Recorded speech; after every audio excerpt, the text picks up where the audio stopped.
Safety Committee, Cleveland City Council, please come to order. Madam Clerk, do we have a quorum? Would you please call the roll?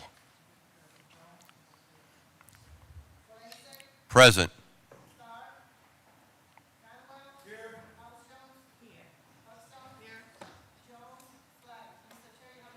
Thank you, Madam Clerk. Okay, welcome everyone to Cleveland City Council Safety Committee. I'm going to give you some rules of engagement today.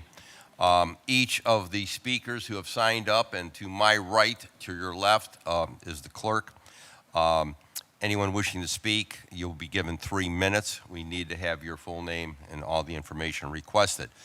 We are not going to permit any standing in the room. We have set up across the hallway. We have a monitor set up. You can view the committee.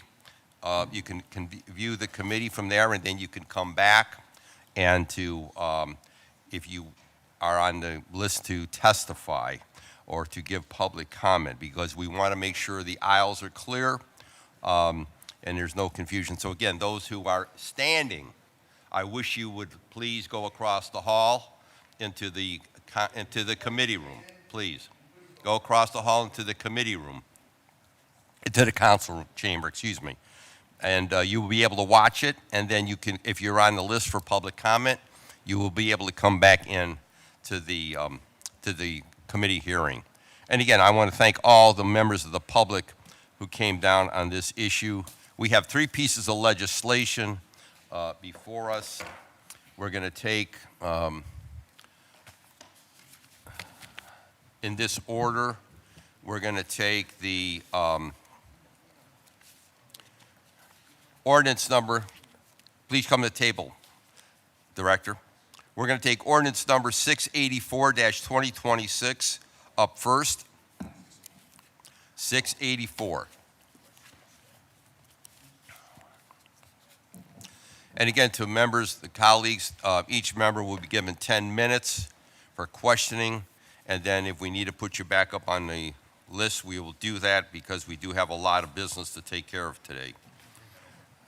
Okay, you ready? Yes, sir. Okay, ordinance number 684-2026 by council members Polensek and Griffin by departmental request. An emergency ordinance authorizing the Director of Public Safety to apply for and accept a grant from the United States Department of Justice, Bureau of Justice Assistance for fiscal year 2025 Burn Justice Assistant Grant, local solicitation, and authorizing one or more contracts in Cuyahoga County and the cities of Euclid, Parma, Cleveland Heights, East Cleveland, Maple Heights, and Garfield Heights needed to implement the grant. First time it came to City Council was June 1st, 2026, was approved by the Director of Public Safety, approved by Director of Finance, approved by the Law Department, came to our committee here June 4th. Director? Morning. Introduce yourself for yes, the sir. viewing public. Morning, And Council your President. here. Council Yeah. Safety Chair, as Yeah. well as council members. I'm Wayne Drummond, Director of Public Safety. Next to me is Rachel Murphy. She's one of our grant administrators. Welcome to the table. You had mentioned before, this number is 684 Yes. dash 2026, and this legislation would authorize the Director of Public Safety to apply for and accept a grant in the amount of $711,169 from the U.S. Department of Justice, Bureau of Justice Assistance for fiscal year 25 Burn Justice Assistant Grant. The purpose of the grant, the goal of the Justice Assistant Grant is to provide funding for equipment, services, and personnel to advance basic law enforcement efforts. The City of Cleveland is the fiscal agent for the grant. Grant recipients include, as you mentioned before, Cuyahoga County and the cities of Garfield Heights, East Cleveland, Euclid, Parma, Maple Heights, and Garfield Heights. Yes. The funding has been awarded as follows. City of Cleveland, $532,562. Cuyahoga County, $100,000. Cleveland Heights, $10,445. East Cleveland, $15,396. Euclid, $15,633. Parma, $11,496. Maple Heights, $10,309. Garfield Heights, $15,328, and that's for the total I mentioned before. The expenses would be reimbursed for personnel, travel, equipment, again, for a total of $532,562. For grant information, the grant award, again, is the total of the $711,169. And there's no matching funds. The grant ends 9/30 of 2028, and this is an annual grant we've received since 2005. If you have any questions, we're here to answer. So the focus of the grant and the collaboration with the other cities is directed at what? Oh, sorry. Thank you. To the chair. The focus of the grant is provides for some basic law enforcement efforts. And we partner with these other cities to carry those out. Okay. And a part of that too is to make for equipment and for the various departments that were mentioned. Okay, but it says 2025. Why? What's the difference? Is that a mistake, or it says Bureau of Justice for the fiscal year 2025? No, not a mistake. Sorry, to the chair. Sometimes the federal grants, the fiscal year labeling has been a little bit off, a little bit behind recently. Okay. But we're doing what we need to do, Director, as it pertains to this, so we're not behind, correct? Through the chair, that's correct. We're not. Okay. Thank you. Questions of the committee? Yes, Councilwoman House Jones. Yes, thank you to the chair, to the director. Just a quick question. So I'm looking at the breakdown. How many members within the police department are paid through this grant? Through the chair, through the chair to Council Member House Jones, this grant is for equipment. No, through the chair to the Yes. director, it indicates that the expenses to be reimbursed, personnel $477,336, travel is $18,040, and equipment is $37,186. Through the chair, that would be for overtime. Overtime. Okay. Do you have the through the chair to the director? Yes. What was the overtime used, and how many personnel was used for the overtime? Since this has been an annual grant, what was the overtime personnel? Through the chair to Council Member, I'll get that. I'll get the information for you. I don't have it with me. Okay, Okay. through the chair to our team here, can we make sure we get that response to see Yes, how we'll many make- people were given overtime? Thank you. Staff, do you hear? Get that? Okay, thank you. And then just a final question, because this is through the Burn Memorial Justice Grant, right? Yes. Yes. I guess because this has been a grant that we can always use, what has been the determination on what we will focus on? Because one of the things that I understand that this could be used for is crime victim and witness programs, and just other stuff. And so I guess I'm trying to get an understanding of how we are evaluating our investment, and at what point do we look like, okay, there may be some other things based on what's going on in the community. How is that assessed? Director? Through the chair, the dollars are used for overtime, as I stated before, and it's for our personnel to reduce violent crime. The evaluation process you're talking about, that, to my knowledge, has not been done yet. Okay, this is my last question for real. Through the chair to the director. Yes. So, how do we request an evaluation on this grant based on the varying ways that this money can be utilized to see if we currently are using the best at it in the best way possible? How can we do that? Director? Through the chair, Council Member, again, sitting at this table, I'm not quite sure. That's something I have to speak with my team with, and as well as Division of Police. Okay. Thank you. Thank you. Whatever you can provide to us, Director, we certainly would appreciate that. Any other questions of the committee pertaining Through to? the chair, yes. Yes, And Director. obviously, we're talking about this grant and utilizing it to Yes. suppress violent crime and so forth. So obviously, we can provide stats relative to arrest, and then some of the other stats that you may need, how the dollars are Okay. expended relative to overtime. So we can evaluate that way based on the arrest that we're making, the difference we're Okay. making, taking violent offenders off the street, which obviously is very important to our community. Thank you. Thank you. And then just an additional comment on that, Director. I understand that the mayor or I believe it was the mayor, released a summer safety plan. We have not received that in council. So we'd like to know what that is and what it's going to all encompassing. It's very important because we're not, I believe this Saturday is the official start of summer, I think it is. And we're greatly concerned by the level of violence that we've already seen in the city of Cleveland. So whatever you can provide to us to enlighten us as to what the summer safety plan will be would be very helpful. Okay, without further questions on ordinance number 684-2026 is approved as read. Please sign the appropriate area.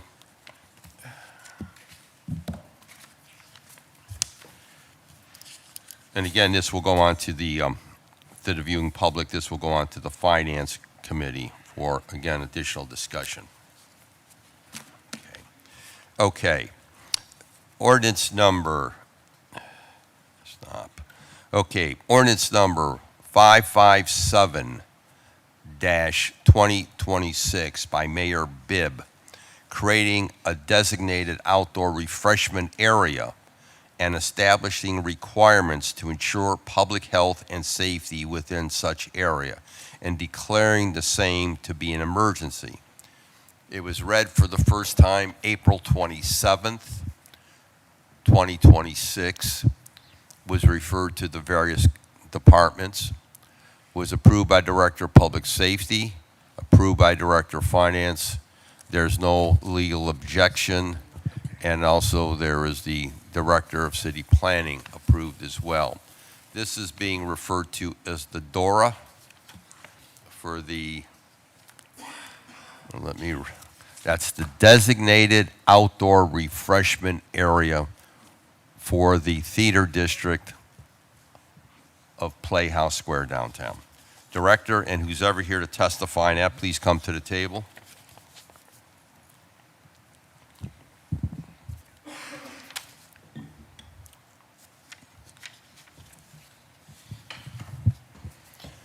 Okay. Would you gentlemen identify yourself?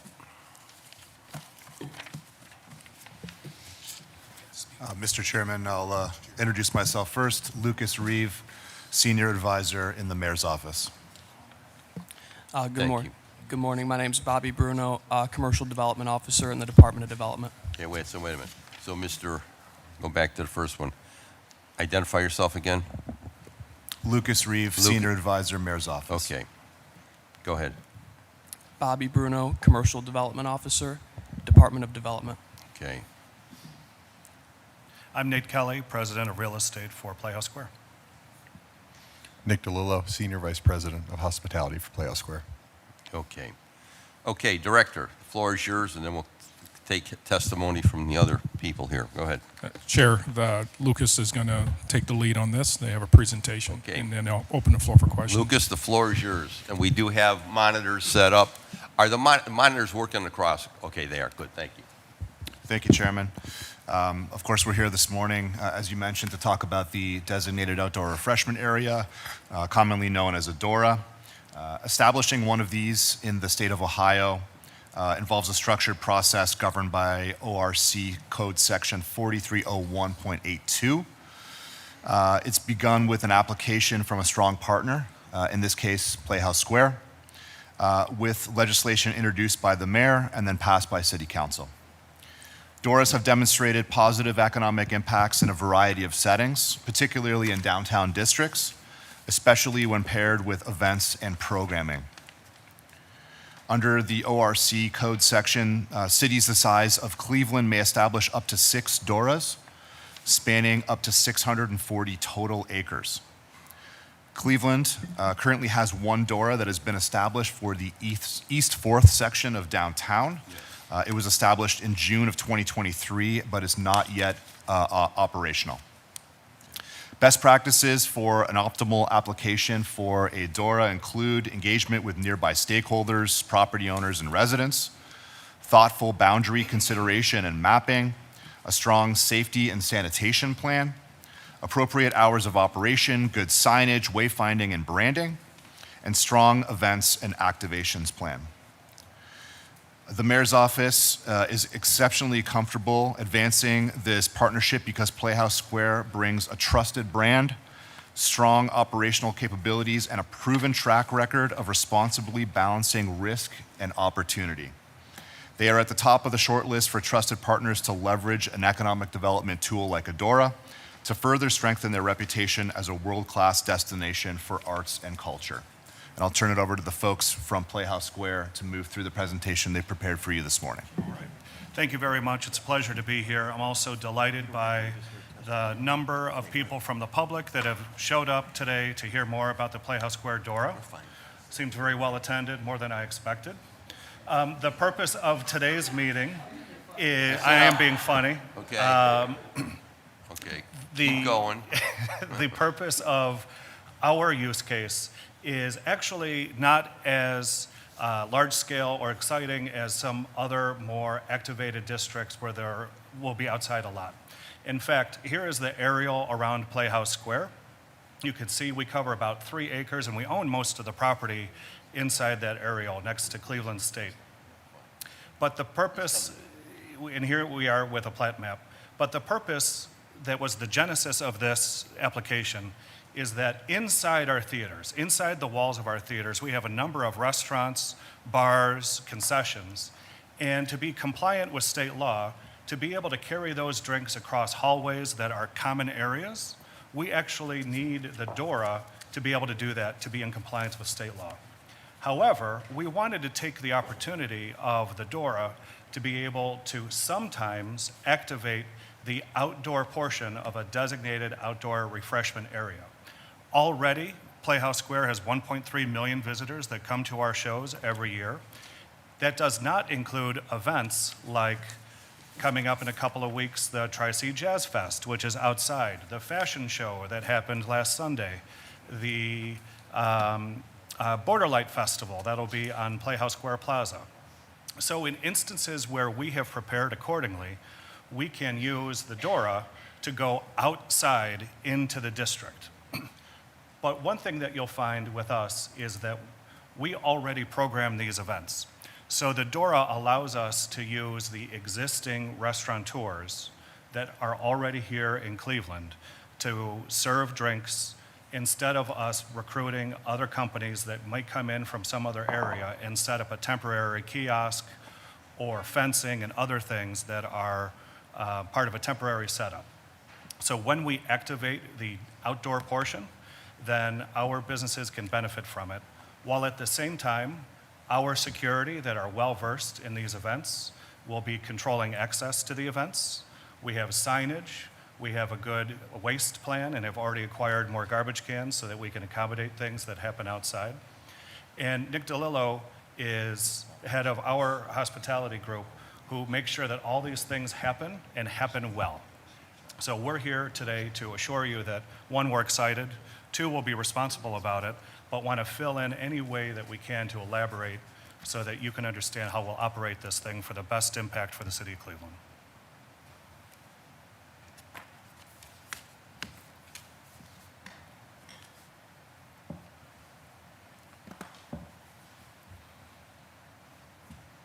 Who's gonna? We're Any done. other comment? Nope. That's it? That's it. Okay, here's my line of questioning. So, 6 are allowed in the state of Ohio, correct? To Or the chair, in the of city of Cleveland. City of Cleveland. How many are allowed in the state, do we know? I don't know if there is a limit Okay. in the state, but there are about 170 of them that exist currently across the state of Ohio. Okay. And you're saying this is the second request? That's correct. You all passed one in June of 2023 for East 4th. But that has not been activated, or it has? To the chair, it has not yet been activated. The folks there are waiting on some Okay. development to happen to fully launch that program. Okay, so I appreciate you gentlemen coming over to meet with me and to brief me on this piece. So I'm going to ask you publicly what I asked you in our meeting, so the viewing public can understand. So you will have within the DORA, within the geographical area, you will have adequate security. That is correct. We have over 40 off-duty police officers on a 24/7 rotation, and they'll be. Pull that mic up in front. Can you hear me? Talk right, yeah, pull it up and talk right into it. Yep. Yeah, we have over 40 off-duty police officers on a 24/7 basis for the district. And anytime we do have an activation, we have a strong plan to add added security to make sure we support this. Okay. And indicated with your cup, anyone who is served an alcoholic beverage, it must be in that classified cup If they're going into the door space, that is correct. into Yes. the door, which is what you would define as public space. Yes. Okay.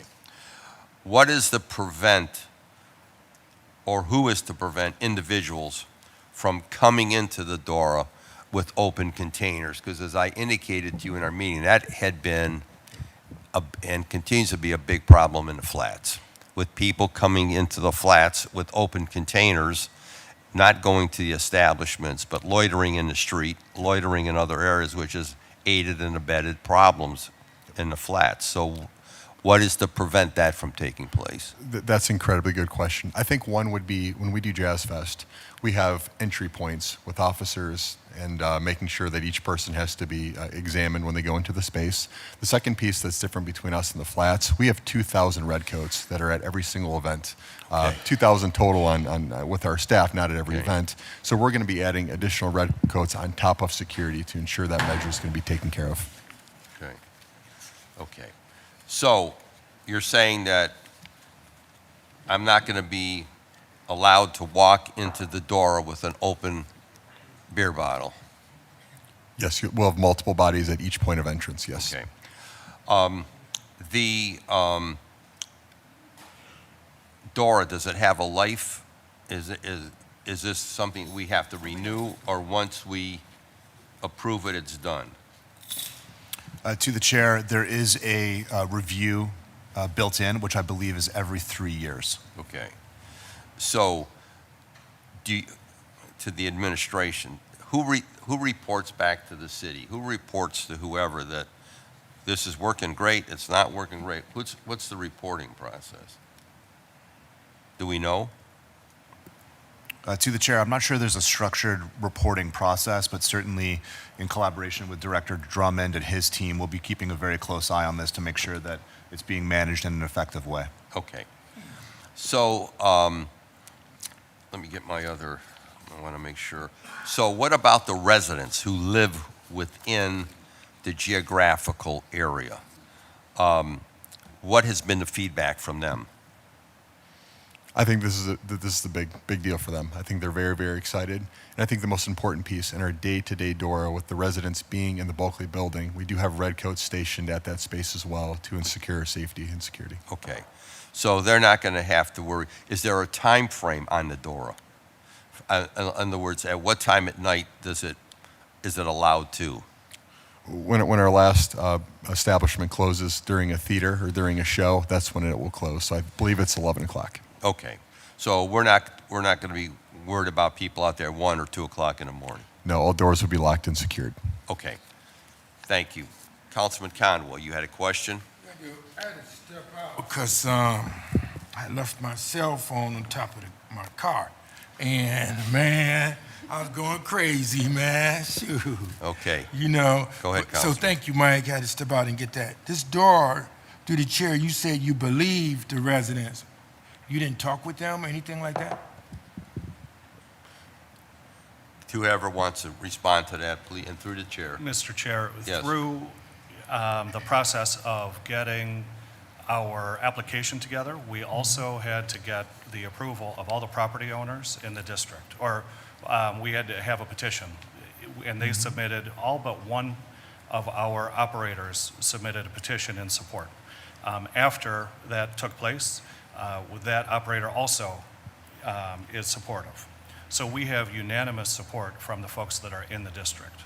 The residents that are in the district all are rental. We don't have any owned, but the number of people that choose to live in Playhouse Square at the Bulkley Building or at the Lumen Tower do so because of the activity and the proximity to nightlife. So we feel like this is part of enhancing the neighborhood, especially because we'll only be using it 3 or 4 times a year outside. 3 or 4 times a year. Okay. Yep. And the 3 or 4 times a year through the chair is when you think? Are you gonna have the arts out there too also? Because this is an arts district, you know, with music or bands and live music or doing plays and theater to enhance it. And, Whoever can and, comment. and he also mentioned, Chair, that the safety department will evaluate it. You can't just tell me they're gonna evaluate it and they don't have no systems in place to evaluate through the chair. Who wants to Mr. Chair, respond to that? Thank you, I'd Mr. like Kelly. to. Through the Go ahead. the events that we'll have are already programmed. In fact, they're ones that you're probably familiar with. Tri-State Jazz Fest will be one of those next year, right? That's a good one. So we get to turn on and turn off the outdoor portion of the DORA. We'll only do it when we already have a plan in place in an event that is going to be something where typically where we'd shut down the streets, so there's already permitting and things like that that we work with the city. In terms of reporting every 3 years and monitoring the quality of this DORA, I'll defer to the administration on that. But I can tell you that we work hand in glove with Councilmember Starr, with Councilwoman House Jones, with the administration, with public safety on a number of things. And I feel like we have a very close relationship that's built on trust, and we're not going to screw that up. To the chair, to the safety director, it was mentioned that you guys are going to be the one that monitor it. And when you say that to me, there's no supporting evidence, no systems in place to monitor it. So the question is to the chair is how? How you plan to monitor it? Through the chair, Councilman Conwell. Director. That's a good question. As you know, the DORA has not been established yet. And Playhouse Square hopefully will be approved. Again, we have a really great relationship, working relationship with Playhouse Square and the folks down there.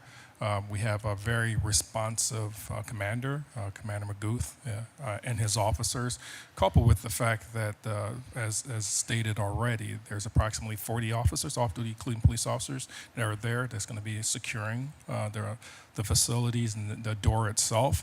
Plus, you have the on-duty officers and so forth. So there's going to be an evaluation process that's taking place on a regular basis, at least when the doors are in place. And if things are not going the way they should, of course, we'll have conversations, we'll meet, and we'll collaborate and so forth. But if things are not going right, based on the actions that are taking place there and the officers that are there evaluating the on-duty officers as well as the off-duty officers, then we'll take the appropriate action. But again, we have such a strong relationship with Playhouse Square. I don't think that's going to happen, but we do have systems in place to evaluate and then take the corrective action if necessary. Okay. And Mr. Chairman, Yes, Councilman. I'm looking at this in my mind. The door, you said 3 times to the chair, right? And you have done something similar to this before? Are you seeing it in other cities? And when it worked, if it's good, why only 3 times? I mean, this is the rock and roll capital of the world. And the arts, Playhouse Square, you guys are always mentioned, and we need to rev Cleveland up. You know, I'm tired of the city being dead, and you go to bed around 2 a.m. or whatever the case may be. If this work, then we might could take it up to another level, and you can evaluate it through the chair. Through Whoever. through the chair to the councilman, excellent question. Throughout the state, DORAs have proven to be a strong economic development driver. Not only for the participating businesses that Playhouse Square highlighted who are going to be contributing to helping to make these events successful, but also to the surrounding businesses. Many stories in terms of the conversations we've had with other cities about the success of their DORAs talk about filling empty storefronts with new businesses because of the activation that's going on there. And so I think we're very excited about this DORA because it's been put together thoughtfully. It has a strong safety sanitation plan. It's got all the bones to be a really, really strong program. We know that it's going to be an economic development driver, and really the ability to scale it up and grow it can come in the future. And potentially, you know, even linking up with an East 4th DORA to have a larger DORA downtown. All those things are much further in the distance, but certainly there is a pathway there with partners like Playhouse Square, who we know will operate it at a very high level. You guys, Councilman? you guys, through the chair, you guys do a great job.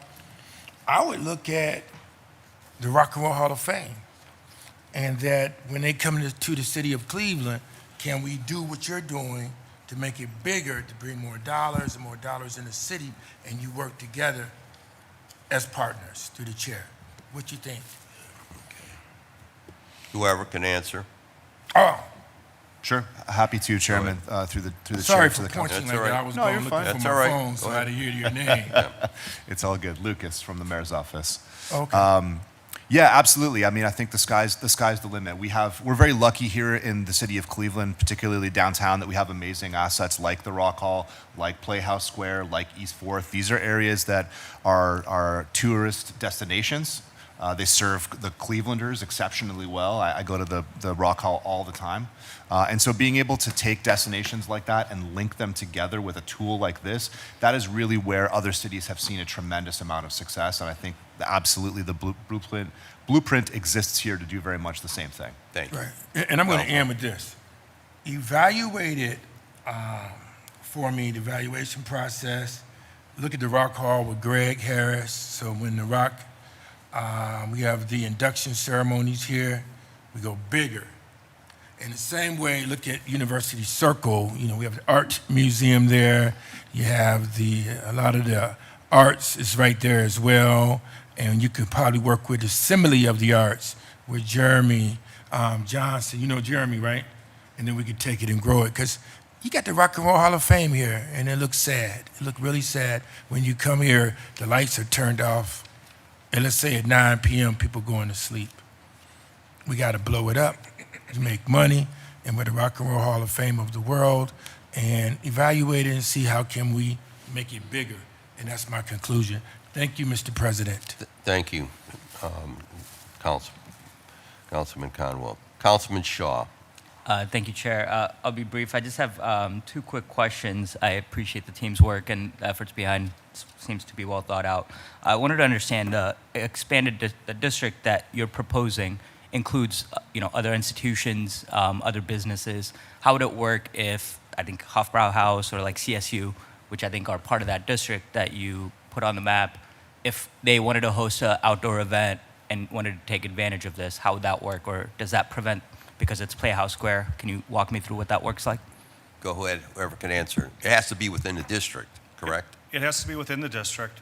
The district that we've outlined, we own most of the property and operate most of those businesses. The city owns a little parcel inside that district, but if you think of it loosely as the area in between where all of the gateway arches are, around Playhouse Square, consider that the district. It's not perfect, but very close. If Hofbrauhaus, which is a partner of ours, and actually Nick sits on their board, wants to activate it, they'll have to talk to a small board inside Playhouse Square that authorizes whether or not it's going to be activated outside. So we would have to participate, provide the security, provide the cleanup plan, and the signage will already be up so that anybody that we agree as that board wants to do such an event, great, but they have to have the resources to pull it off and do it well. I see. So if I'm understanding properly through the chair, then could that also include other partners? Like if CSU wanted to work with you and have like an event, as long as they're bringing the resources or they present a plan that works, you would be open to that? Through the chair, absolutely. An example is Tri-C Jazz Fest. So we won't be able to do it this year in time, but next summer for Tri-C Jazz Fest, we'll be partnering with them to activate the Dora. That's great. Yeah, and I think we want to maintain, the access for other institutions. Of course, these are public streets, public right-of-ways, and we want to make sure that the public has a right-of-way to utilize that, and it's not just limited to certain institutions or partners that are preferred. But thank you. And then the only other question I had was, is there any plans or how would it work with other events happening across downtown? I imagine the average football-going fan or the basketball fanatic might not be the same theater crowd that is attending Playhouse Square. Is there any anticipated ways of are you going to prevent having any opportunities for utilizing this on game days, or what's the plan for maintaining kind of, downtown doesn't get too full or Sure. too rowdy? Through the chair, Councilman, I think that the way that we're going to be operating it is going to be at a little bit of a lower scale. Game day isn't quite our style. Another example might be St. Patrick's Day. We're optimistic that St. Patrick's Parade will be launching in front of Playhouse Square sometime in the future, and that would be a time where we would not activate the district because it'll be too porous with all of the parade goers. Yeah. We wouldn't be able to provide the level of security that we'd want. So that's why I think it'll be 3 or 4 times a year with controlled events that we manage. Now, speaking to Councilman Conwell's wish, if this goes well, we would like to do more outdoor events, something that we call Beyond the Stage, where instead of doing shows just inside the walls of our theaters, we're bringing another reason for people to come to Playhouse Square. So that you might come as a visitor or as a visitor within our own home to visit Hofbrauhaus or one of our other places when we're having an event without a ticket. And maybe you stay a little bit longer when you see Kamala Harris speak. There's a reason to happen something outside that would be more exciting than how we have it today. Thank you. Sounds good. Councilman? That's all I had. I look forward to Shakespeare in the streets. Thank you, Chair. Yeah, that'd be cool, man. Okay, you indicated, we're going to wrap this up, you indicated that Councilman Starr and Councilwoman Stephanie House Jones are both in support of this. Councilwoman House, Councilman Starr is not here. Councilman House, do you have a comment? No, I don't have any comment. It's common in other cities, so Okay, in a designated area. so you support it? I do. Okay. Any comment from the administration, final comment? No further comments, Chairman. Okay, thank you very much. Okay, without objection, ordinance number 557-2026 is approved as read. And again, as we go on to the Development, Planning, and Sustainability Committee, and then ultimately to Finance. So if there's any questions or concerns by any member of the body, to please attend one of those committee hearings. Okay. Okay, Mr. Chair, yes, sir. can you let us know when the hearing, when you guys are having the hearing? For them, when you talk with the residents? Through the Reach chair. out to them. Let me say reach out. Yeah, through the chair. I'm actually glad you brought that up. So there is a public meeting that is scheduled for June 18th at 4 p.m. That's going to be on the Playhouse Square campus. All are welcome.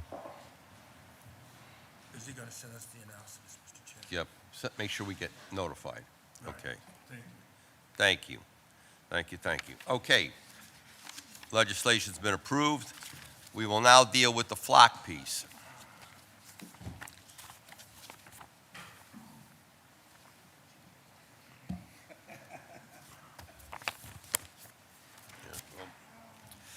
Okay, and I'm assuming this is why we had the large number of visitors today. And again, we welcome everyone to Cleveland City Council. This is the People's House, and we are glad to have everybody here in attendance. I'm going to read the ordinance, and then I'm going to ask for a brief comment by the director, and then I'm going to ask for public comment because we have 3 pages, 3 pages of folks, and they're going to be limited because of the sheer volume we have here. We're going to limit it to 3 minutes apiece. Those are either for or opposed or have questions. So, Director, let me read this officially. Ordinance number 683-2026 by Mayor Bibb. An emergency ordinance authorizing the Director of Public Safety to enter into one or more contracts with the Flock Group Incorporated, DBA Flock Safety, for the acquisition and or renewal of the annual license plate and the professional services of maintenance for the Flock Safety Automated License Plate Reader Solution for the Division of Police, Department of Public Safety for the period of 1 year. It was read for the first time, it was submitted to City Council June 1st, 2026. Went through all the proper departments, was approved by Director of Public Safety, approved by Director of Finance. There's no legal objection according to the Law Department. Estimated cost is $250,000. The director, the floor is yours, and then we're going to bring public commenters to the table. Director. No, you just briefly open up, and then you can. I mean, when I say briefly, just briefly why we're here. Through the chair, if you mind if I introduce the folks at the table Yes. with me. To my left, far left, is Sergeant Lopez. She's in charge of the Real-Time Crime Center. Okay. To my immediate left is Deputy Chief Shalat, Executive Officer, Division of Police. To my right, Assistant Director Shackner, in my office. And to his right is Commissioner Larry Jones. And you stated before, it's a very important piece that we have in front of us, which is ordinance number 683-2026. This technology, the LPRs, are just a really, really vital tool here in the city of Cleveland. It's Director, make sure, because they can't, so they can hear you. Speak louder. Okay. Okay, fine. Thank you. Okay. This piece, as stated before, is an extremely important piece for the Division of Police in the city of Cleveland in particular. This technology assists our Division of Police in apprehending violent criminals, as well as missing people, folks that are stealing cars, hit skip. There's so many uses for this technology. That's why it's really important. We're going to get into more of the particulars of the importance of this technology. Deputy Chief Shalat has a presentation. We'll get into, again, the importance of the technology, Okay. the guardrails that we have in place to make sure that we hold folks accountable for using our system. And with that said, I'll turn it back over to you. Thank you. Okay, so we have a good number of people here in attendance, and we want to be fair and we want to be transparent, and certainly we want accountability at this table and within the public that is here. So I'm going to call those who are listed here. You will be allowed 3 minutes to make your comment at the table, whether you're for, against, or just asking questions pertaining to the ordinance that we are discussing today. And again, this is an ordinance sponsored by Mayor Bibb as it pertains to the Flock system. Our first public presenter would be Vaughn Rowland. If Vaughn is here, please come to the table. I want to make sure he has a microphone right there. Sit down, Vaughn. And you'll hit the green button when you're ready. You'll have 3 minutes. So you tell us when you're ready.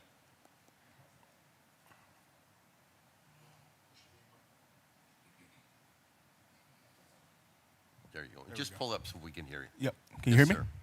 Introduce yourself. Yep. Vaughn Rowland, Director of Government Relations at Flock. Okay. Good morning, Chair, and members of the Safety Committee. My name is Vaughn Rowland, and I'm the Director of Government Relations at Flock Safety. Flock Safety is a public safety technology founded in 2017 in Atlanta, Georgia. We partner with more than 5,000 cities across the country to assist with their public safety goals.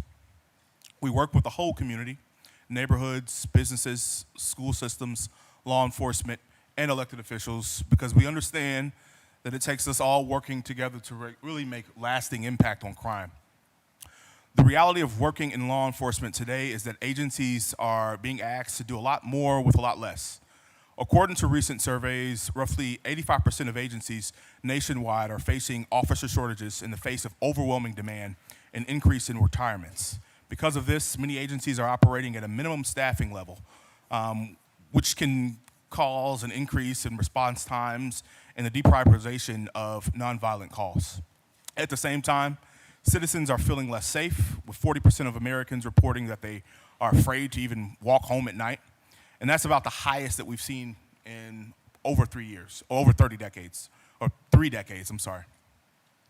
Today, the Cleveland Division of Police and surrounding suburbs continue to lean on Flock's data to locate stolen vehicles, identify suspects in serious offenses, and close cases that likely would have gone unsolved without this tool, such as the recent investigation into the vehicle thefts and car break-ins, and the apprehension of a church director charged with sexual battery, and contributing to recent declines in homicides across the county. Nationally, Flock has been instrumental in resolving high-profile cases, such as the Brown University MIT professor shooting in New England. Flock was also central to preventing a potential tragedy at the Jazz Festival in New Orleans, where our technology helped identify an individual planning a mass shooting. All over the country, agencies consistently credit Flock for recovering these stolen vehicles, locating missing people, and dismantling organized crime rings, serving as a vital force multiplier for departments facing staffing challenges. At the same time, we must acknowledge that technology alone cannot solve the systemic problems that exist in our communities today. The real power lies in how the tools are implemented with transparency, fairness, and accountability. This is why we've met with several community groups across the city of Cleveland, like the NAACP, Urban League, Partnership for a Safer Cleveland, SCLC, Faith Leaders, Block Clubs, and more. Flock has built products with transparency at the forefront. Flock does not contract with ICE or any other sub-agency of the Department of Homeland Security. And at the end of last year, we launched a search term filter product to prohibit ICE or reproductive health care search terms. At the end of last year, and Wrap it up. Okay. I'll wrap up. Thank you. And again, I'm gonna call upon all the speakers, and then if council members have questions of the speakers, we'll call you back, because I want to give everybody an opportunity. And I'm going to just announce the next three so they can get prepared themselves. Ronald James Jr., Pastor Aaron Phillips, Bishop Eugene Ward, and R.L. Render. So if those folks could come over, if they hear us, or if they're in attendance in a room. Again, Ronald James Jr., Pastor Aaron Phillips, Bishop Eugene Ward, R.L. Render. Please come to the table, wherever you want to sit, grab a microphone. So I have Ronald James Jr. is up next. Okay.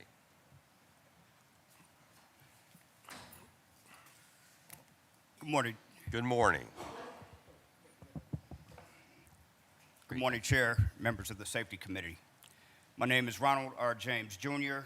I am a retired member of the Cleveland Police Department. I retired in 2024. In my 33 years, I spent 31 of those as a detective, working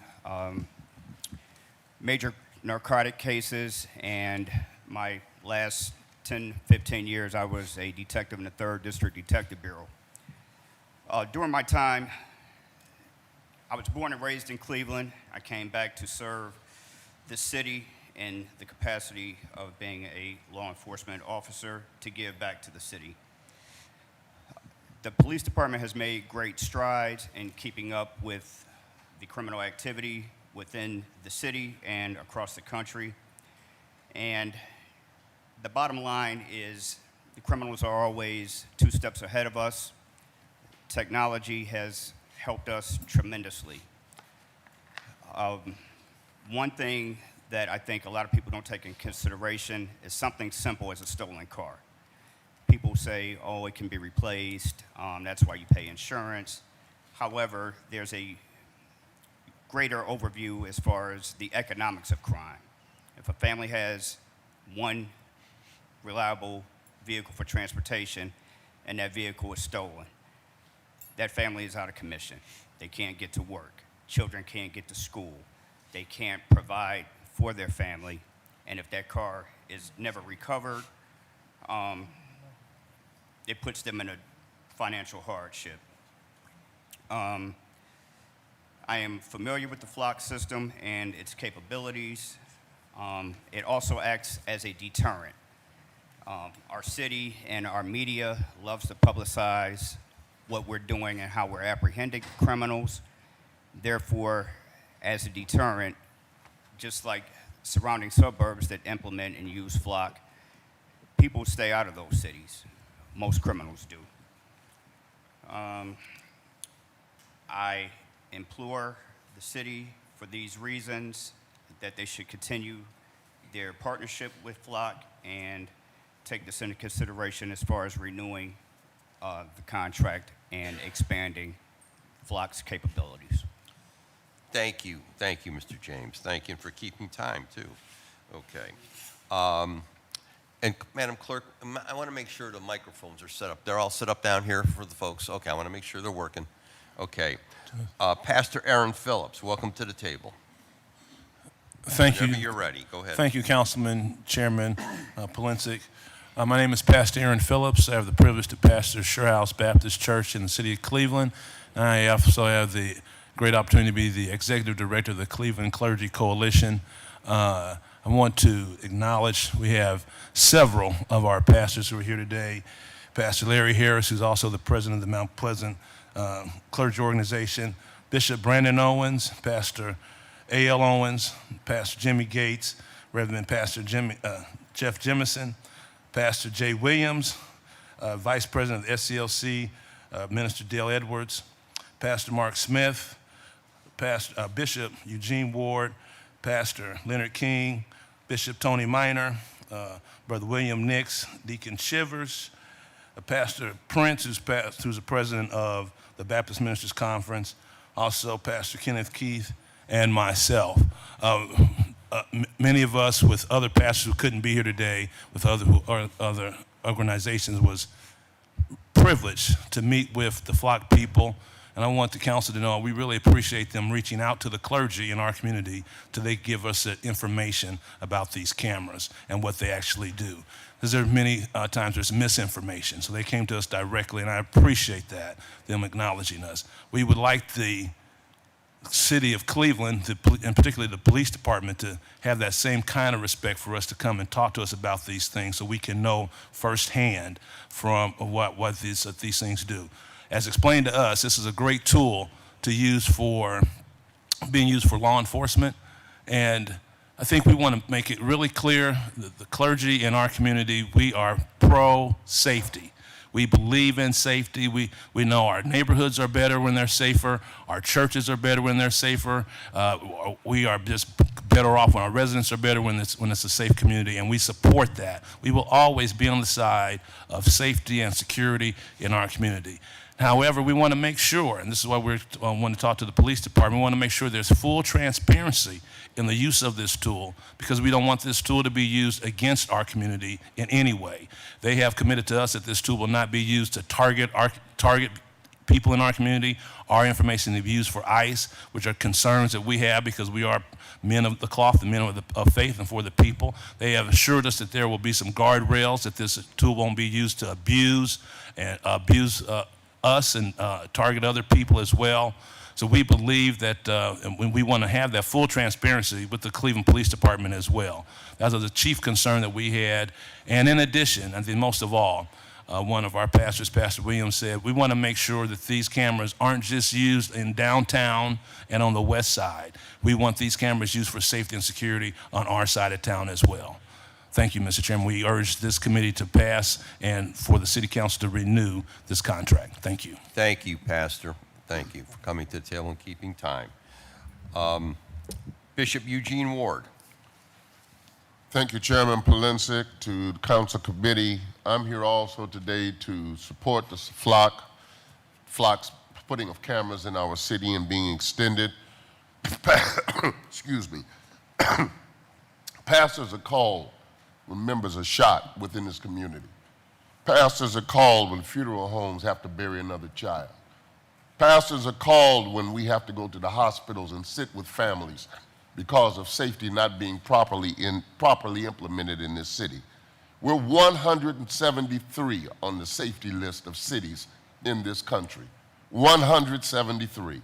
The Flock cameras have helped us to be able to have a connection with other cities within this community, in this county, to make sure that information is being shared between cities so that we can track criminals as they are on their way to continue to do other crimes.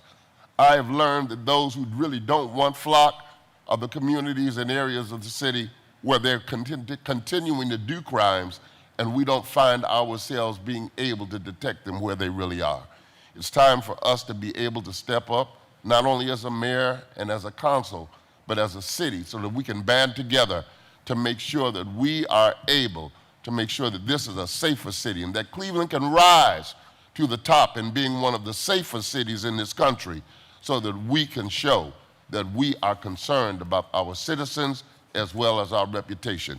You've already gone over, Chairman, the incidents in this city that have happened here recently, concerned about the summer safety. You talked about DORA and putting more liquor on the streets. And if we're going to do that, we've got to make sure we're able to see who the people are in this city, where they're traveling. We cannot afford to have people going from one city to another and escaping when they have done a crime within our city. Thank you. Thank you, Pastor. Thank you. And again, for keeping time. Before I call on Mr. Render, I want to make sure the other folks are queued up as well, ready. Brian Adams, Tessa Exum, Chris, I can't tell the last name, Valino, Julian Roseman, and Graham Ball. Okay, we'll be in that order. Mr. Render, the floor is yours. Good morning. Good morning. Mr. Chairman and other members of City Council. I have a prepared statement. On the morning of September 16, 2019, Larry Mano was brutally beaten and left for dead in his place of business, Mano Landscaping, located at 12808 Buckeye Road. Early that morning, around 10 a.m., I was standing on the corner on the north side, and I saw Larry, and he was talking to a young man, and I thought he was looking for a job. I hollered at Larry and then went on about my business. A few hours later, Sue Sepchik, his secretary for over 30 years, arrived for work and to have lunch with Larry, but she encountered the same dude that I had seen earlier that morning in the building. She found Larry on the floor where the pop machines were located in a pool of his own blood. He had sustained a punctured lung and his ribs were fractured from a beating, having been stomped, and because she could see the imprint of the shoe in his T-shirt. Larry was rushed to UH Hospital, where he eventually died on October 11, 2019 from his injuries. He faithfully attended Mount Carmel Catholic School, where he went to school from K through 8th grade. Then he went to Benedictine, and then eventually graduated from John Adams. Larry lived at 2666 East 130th until he got married until 1975. He opened Mano Landscaping in 1969 in his parents' home, and then eventually he moved the business to 12808 Buckeye Road. Cedric Hawkins was eventually caught and arrested by the Cleveland police and charged with his murder. It took almost a year to find him because when he left the building, at the time there were no city cameras in that part of Buckeye. Just a point of information, when Carl Stokes was mayor in 1967 and 71, there were approximately 2,500 police officers. We move fast forward, there are probably 1,200 now. When Jane Campbell was elected mayor in 2002, she had to lay off almost 800 Cleveland employees. Some of in the public safety department, they have never fully recovered from those layoffs, as you know. My family moved into Ashwood in the 70s. I moved on Buckeye on 128th in the 90s. And we need all the help that we can get. The use of technology available today. Naturally, our public safety, our personal safety is important, and the constitutional protection should be adhered to. I have traveled to New York for decades as a kid, and they have tens of thousands of cameras. Nobody gives any thought about it. You go to Atlanta, the same thing. You go to London, you go to Paris, you go to LA, tens of thousands of cameras. Hardly anybody gives a thought about them. The same thing can be said about, like I said, Atlanta, London, Paris, the same places. To the naysayers, who I saw, they're here 50 strong today. I can't remember seeing any one of them at any of the meetings that I attend monthly, weekly, yearly, whether it's the Moreland Group, whether it's SHAD, whether it's Shaker Square Alliance, whether it's the 130th reclamation of 130th. The Ludlow Association, I have never seen any of these people in the 30 years that I've been living on 128th and Buckeye at any of these meetings. I'm sure, Mr. Chairman, that Larry was told to get the hell out the neighborhood because it has changed, and he didn't leave. He loved the greater Buckeye community. Thank you. Thank you, Mr. Render, and thank you again. Up next is Mr. Brian Adams. Brian Adams? Brain? Brain. BR, okay. Excuse me. Okay. And, okay, wait a minute, let me get my time. Okay. Whenever you're ready, go ahead. Hello. Yes. My name is Bryn Adams. Bryn I Adams, live in excuse Ward me. 12 with my wife and our dog. I'm a freelance writer and illustrator. I'm not affiliated with any particular company or organization, and I'm not being paid to be here. I've been involved with the Flock No campaign since it began last year, and honestly, when I first got involved, I really didn't know that much about this topic. My main concern at the time was that a Cleveland City Council member had taken a job with this company, and then 3 weeks later, the administration tried to award that company a $2 million no-bid contract. And yeah, I also had this sort of general feeling of, surveillance is bad and has no place in a democratic society and all of that, but I really did not have a deep understanding of Flock as a company or license plate readers as a technology or anything like that. And then for 7 months, I spent almost all of my free time learning about this stuff. And what I realized is that there's a reason it's so hard to figure out how these systems actually work, and that is because it's incredibly profitable to suppress that information. For example, ALPRs capture and store detailed visual information about every single vehicle that passes by them. Flock claims that Cleveland has complete control over this data, that we can do whatever we want with it. But what they don't point out is that they also can do whatever they want with it. Flock retains a perpetual, royalty-free license to all customer data. Their access doesn't end after 30 days, like ours does. It doesn't even end when our contract does. And on top of that, they also explicitly reserve the right to use customer data for product development. So they are training their AIs on us and then turning around and making bank by selling those products to other paying customers. And to me, this is particularly absurd when you realize that 99% of all searches of Cleveland's Flock data don't even come from Cleveland. We have been paying $250,000 a year so that Flock can grow its $8.5 billion business and so that Dallas and Houston can leverage our public infrastructure for their purposes. That is unhinged. And I also just want to say that replacing Flock with a different vendor will not solve these problems. It doesn't matter if your license plate readers come from Flock or Axon or Motorola, because the only thing any of these companies want to do is squeeze as many dollars as possible out of Cleveland and Clevelanders. We are not their valued customer. We are their product.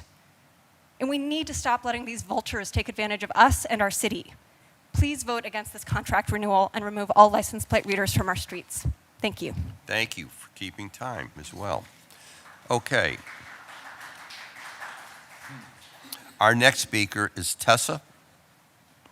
Tessa, come on up to the table. Welcome.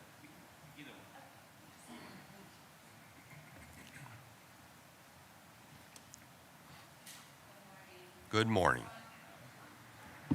All right, good morning. Thank you for the opportunity to provide public comment. I'm a resident of Ward 14, a mother, and I'm also the co-director of OPAL, an Ohio-based organization focused on grassroots organizing and civic engagement in the local Asian American Pacific Islander community. I'm here to speak to you about serious concerns with the design and usage of Flock's surveillance database. I want to be clear that we are not just talking about isolated police cameras tracking stolen vehicles in specific neighborhoods. Flock and similar ALPR systems have grown into massive, interconnected national databases capable of reconstructing the movements of ordinary drivers using public roads as they go about their lives, who have not been suspected of any crime. And a searchable database that is inherently designed to be a no-friction, easy-to-use tool is precisely why this technology is so dangerous. In Milwaukee, a police officer recently resigned after being found to have used ALPR technology to track a woman he was dating nearly 180 times in just 2 months. And the alleged victim only learned what was happening because she checked a public transparency website. A Kansas police chief and an officer in Kentucky similarly searched for an ex-girlfriend's license plate hundreds of times, and each of their searches were reportedly logged as part of an investigation, despite the searches having no legitimate law enforcement purpose tied to criminal activity. We require our police to obtain search warrants signed by a judge for a reason. And yet, based on data provided to Signal Cleveland from January to mid-May of this year, the city allowed nearly 8 million warrantless searches of Cleveland's Flock database, and about 80,000, or just 1% of these searches, were made by Cleveland police officers. Roughly 86% of the searches of our database were made by agencies outside of Ohio, with Texas and Florida being the top states making searches. So if there is a benefit to the Flock network, Ohio isn't receiving the bulk of that benefit. While you've heard from the Flock representative and other speakers about this tech's role in solving high-stakes crimes, the data reveals a different story. They haven't told you that the absence of a warrant requirement means that across the country, ALPRs are also frequently being used for extremely low-level reasons outside of criminal investigations, such as verifying whether a student lives in a particular school zone, to employment background checks, and to investigate loud music complaints. We can't simply say that any tool that makes their jobs easier must be granted without considering the costs, just as we wouldn't remove our Fourth Amendment protections against search and seizure just because it makes things easier for the police. I want to urge you all to be clear-eyed about the threats we face under the Trump administration, which just last week sent nearly 200 FBI agents to raid the offices of the Ohio Organizing Collaborative and the homes of over 60 of their staff and volunteers right here in Ohio. The FBI is seeking to purchase direct access to ALPR data right now in order to easily track individuals across the nation in real time without a warrant. Thank you. Please vote no. Thank you. Thank you. Thank you for your comments. And by the way, anyone who would like to submit to us their comments in writing, please do so to the clerk. Thank you. Okay. Chris, who's at 2306, looks like West 17th. Chris, come on up.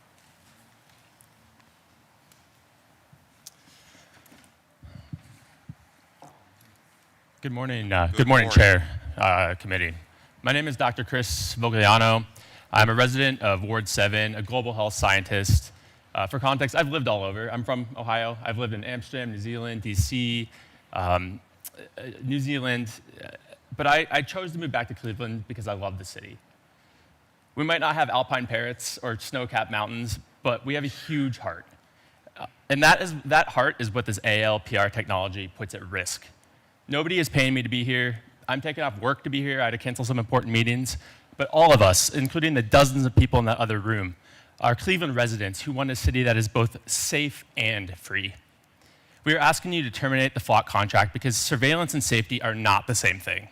The only evidence that ALPR tech makes us safer comes from the companies themselves. As a researcher, I can tell you that that claim would not pass any scrutiny nor receive a single dollar of funding. What they reliably do, however, is track every plate and every moment, a quiet record of where we all go.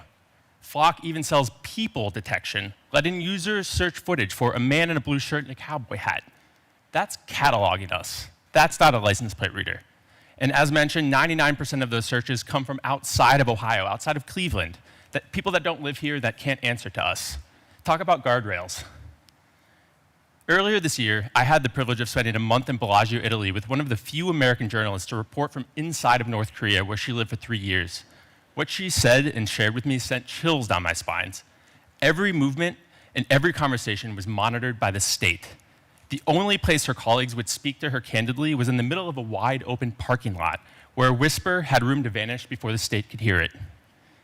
When we are watched constantly by someone we cannot see, we don't get safer, we get smaller. We guard our words. We stop trusting our neighbors because anyone can be reporting on anything. And that is the real cost. To quote George Orwell, he warned us that under constant watch, nothing is your own except the few cubic centimeters inside your skull. That parking lot was the last ground for the North Koreans had for privacy. No one in Cleveland should have to go looking for theirs. Freedom rarely vanishes all at once. It erodes quietly, and in this case, sold to us as a public good, all while violent crimes across the United States have been in decline for the past 3 decades. This council is a check on our eroding freedom, so please use it. Listen to us, the people of Cleveland. Please vote no. Thank you. Thank you very much. Okay.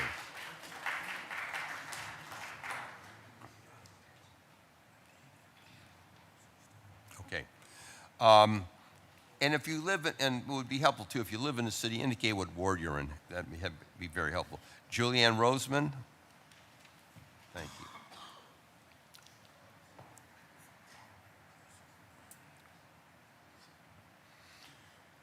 Whenever you're ready. Hi, everyone. My name is Julianne Roseman. I'm a resident and business owner in Ward 7. I'm speaking both on behalf of myself as well as another concerned citizen. But as myself, my business background has been in venture capital. I most recently worked at a company headquartered in Silicon Valley. We're the people that fund these types of companies. And I can tell you that a venture-backed private company worth over $8 billion is not concerned about Cleveland residents, not concerned about the little people in this room. I mean, they think we're little. We're obviously not. They're focused on their shareholders, which are private investors, and even if they did go public, they still would not care about us. We are their product, as a fellow speaker said.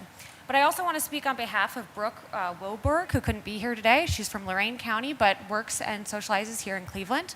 And she's a data science professional and can speak better about some of the technology behind Flock. Her background, she's a graduate degree in electrical engineering with a focus on computer science and software and intelligence systems. She did graduate work in machine learning and data science and has over a decade of professional experience in public sector technology, including AI and ML systems, machine learning systems. And she's been nationally recognized for her work and her technical expertise. These systems are not just license plate readers, as we've heard. They are cataloging us. I'm paraphrasing from a letter you have from her. But this extensive data pool is frequently shared across jurisdictions, and it's creating loopholes that federal agencies can access, and it goes beyond localized surveillance. As data professionals, we must prioritize empirical evidence and algorithmic transparency over marketing claims. There has not been this kind of research, peer-reviewed independent research to substantiate Flock's claims for their efficacy. And that's really what we should look for when we're looking for a partner. Also, folks, whether it's Flock Safety, Cleveland Police, or other public officials, they're making erroneous claims about how these systems work. Ohio Attorney General was quoted in a recent News 5 Cleveland article claiming that a camera standing in a public place has the ability to see what cops standing in a public place would be. But that's not true. What these machines can do is much more than what a human can do. They are seeing more than a human can see. They're ubiquitous. We have continuous data ingestion from these Flock cameras. And a human officer cannot flawlessly log, digitize, parse every vehicle, characteristic, detail coming through its line of sight. And they can't aggregate all of that data across the city or the country, create historical pattern tracking. I mean, it's why you like Flock, but it's also why Flock is dangerous.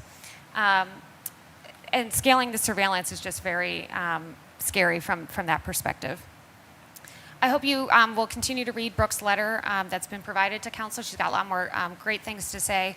But from Brooke and myself, please vote no on Flock. Okay. Thank you. Thank you. Okay. Graham Ball. I think it's Ball. Okay. Good morning, Council. Good morning. My name is Graham Ball, and I'm the Executive Director of the Nehemiah Mission of Cleveland, which is located in a church just south of Gordon Square in Ward 7. At Nehemiah, our ministry is guided by the teachings of Jesus in the book of Matthew, where he reminds us to welcome the stranger. And he says, "Truly I tell you, whatever you did for the least of these, you did for me." The least of these in Cleveland are those residents who are seeking asylum, Clevelanders who lack documentation, who are refugees in all but name, these residents who are the most vulnerable to the violence of the Trump administration. As others have said, these Flock cameras have been shown over and over again to be a tool of the Trump administration, with hundreds of requests from ICE coming out of Shaker Heights, even when Shaker Heights had told Flock not to let ICE use those cameras. And they are just being used to target these most vulnerable residents. One of the ministries that we have at Nehemiah is serving immigrants. And 8 days ago, directly across the street from the mission at Joseph Gallagher School, CMSD installed a new Flock camera to monitor their parking lot, a parking lot that already has 3 CCTV cameras covering it, cameras which are not openly available to any bad actors in the Trump administration. We don't have a problem with those CCTV closed-circuit cameras. We're concerned that The immigrants who come to Nehemiah for services are going to be targeted by the Trump administration based on surveillance from these flock cameras, that immigrant families who attend Joseph Gallagher School will be targeted. And I know that Cleveland City Council isn't responsible for CMSD's flock contract, but that's why I'm asking that you go beyond not renewing this contract and that you actively ban flock cameras throughout the city of Cleveland. We also have seen flock, after these contracts have been not renewed, they leave their cameras up and running, continuing to surveil, which is why I ask that you follow the lead of other municipalities in Ohio and you cover these cameras with trash bags until they are taken down. Right? So my ask of you is to ban and bag these flock cameras in order to protect the most vulnerable residents of Cleveland. Thank you. Thank you. Okay. We have up in the list here, I'm going to call everybody so everybody can be queued up. Stephanie Thomas, Dawn Ziegler, Tony Miner, looks like Scott Kalo or Cato, Rebecca Clark, or it looks like, or Cook, can't tell here. So who's ever up next, Stephanie Thomas, if she's in attendance? Oh, Stephanie, excuse me. Okay, tell me when you're ready. Yep. Okay, go ahead. Okay. I own multiple properties and support payroll for workers in the city of Cleveland, and I'm against any of my tax money being spent on the flock contract renewal. Can you not hear me? Just you talk right in there. You're My- fine. I'm Keep like going. an inch away from it. Keep going. Don't West worry about Boulevard this. and Lorraine have long been known as a human trafficking area. As of this morning, there are 4 surveillance cameras on my block, and I want to know what, if any, progress has been made at addressing crime in my neighborhood. Johns and everything from BMWs to beat-up minivans are constantly picking up women in my neighborhood. They are preying every day on vulnerable women. I have personally been solicited 3 times, including at 7:30 in the morning when women and girls are going to school or to their job. Shelter the People Cleveland has lost people back to the streets because they get in a car with a man and are offered drugs. One of our first housemates went back out in 2023. She only recently reappeared back in treatment. That's 3 years where she could have been a contributing member of our community instead of getting drugged up in exchange for sex. With 0 reports of arresting men that solicit women in my neighborhood, I can only correctly assume that the police, the FBI, the city continue to turn a blind eye to the crimes of men with money. I asked City Council to think about the intention. What is the intention of these cameras? And compare that to what they are actually being used for. Thank you. And what ward was that again? What ward? Ward 12. Thank you. Okay. Don Ziegler. If I mispronounce your names, please correct me. It's Thank you. Ziegler. People always mispronounce Okay. it. This is my first time at a city council meeting, so Welcome. this goes- Thank you. So I'm also a resident of Ward 12.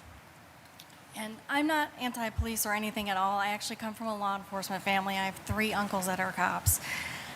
I, like everybody, want more safety, less crime. Flock is not the way to do it. The city already has, their CCTV cameras that belong to the city. Businesses and residents have their cameras that, if the crime has been committed in your community and you have a camera or you're a business that has a camera, you're going to share the footage and you want that person caught. We don't really need these extra cameras. They violate a lot of rights. At least the First, Fourth, and Fifth Amendment rights are being trampled on by these cameras. And because it's owned by a corporation, you don't own it, the corporation owns it, and they own all the data. Other people have mentioned this, but in February of this year, in the dead of night, knowing that you're not going to read the fine print, Go ahead. Keep going. they You're fine. changed their terms and conditions. They removed the clause that says that they do not own the data and that they will not sell the data. they added a perpetual rights clause, which someone mentioned earlier, that says that even if you canceled and bagged them today, they keep all the data, they don't delete it after 30 minutes. There have been cases, as other people have mentioned, of people in authority using them to stalk or, that commit crimes using these cameras when they are supposed to be the ones preventing crime. There have been cases of, these are generated, they use AI technology. There have been cases of people being wrongfully not only arrested but detained using faulty information when, they show your face and everything. So it's not really about safety, and we already have things in place here to keep us safe. We have community policing. I know in Ward 12, we have meetings with our local police and everything. Sorry. I think the goal should be to get more people involved, working with the police departments, more community policing. That's would be a better way to do this. So I would like you to vote no, bag them, cancel them, ban them. Thank you. Thank you. Okay, let me get queued up here. Okay, Tony Minor.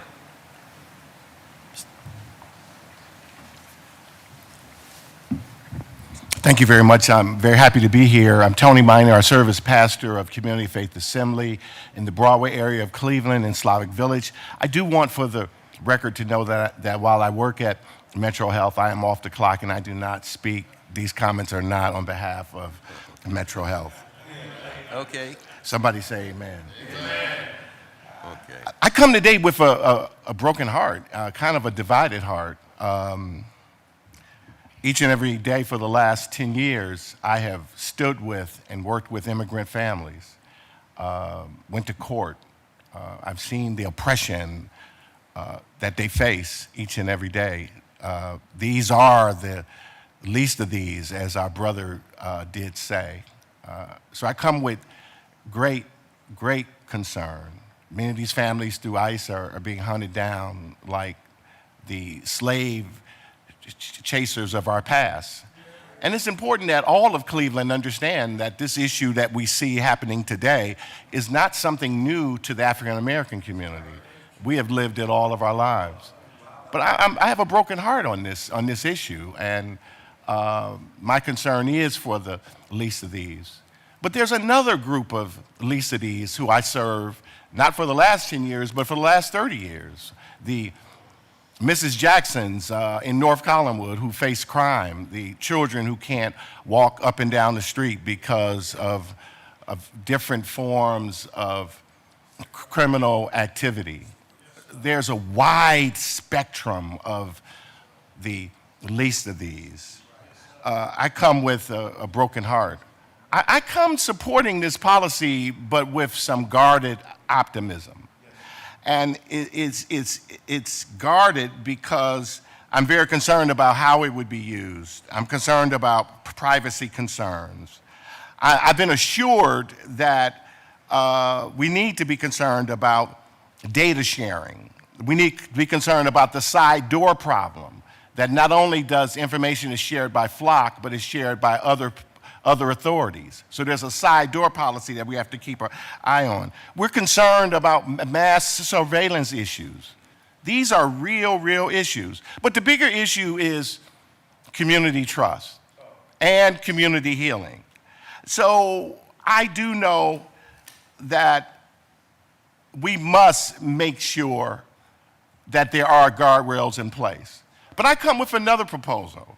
It is my hope that not only do we deal with issues to protect privacy, including restrictions on direct federal access, data retention limits, audit trails, transparency measures, but at the same time, public trust is strengthened when citizens have a meaningful role in oversight. Time, Pastor. Therefore, we call for the establishment of a resident monitoring committee. I know that's a very tense subject in these days, but it should be composed of community residents and civil rights advocates, faith representatives. Thank it should discuss with council Pastor, policy issues time. and make sure that what Flock is saying is actually happening. Okay. So I hope that we can find a way that we can all come together to make Cleveland a better place. Thank you, and God Thank bless you. you. Okay, Scott, I don't know if it's Colo or Cato. Scott. Okay, come on up. Yes, yeah, I need, because I'm trying to do a couple things here at once here. Can everyone hear me? Listen up, whenever you're ready to start, sir. Can everybody hear me? Yes. Okay, just pull the mic close. You got to talk into the microphone. Can everybody hear me now? Yes. Just proceed. Okay. Good morning. My name is Scott Kalo. I live in Solon, but I drive in and through Cleveland regularly. This past April, in Orange County, California, a former police officer pleaded guilty to, unfortunately my phone is not working, but he pleaded guilty to using the department's databases, including the Flock system, to stalk his romantic interest and partner. And this marks, I believe, the most recent of 20 cases documented by the ALPR Abuse Library of Flock being misused for stalking or targeting purposes. A number that 404 Media called almost certainly a, I forget the exact wording of the quote, but almost certainly a massive underreporting of the actual abuse.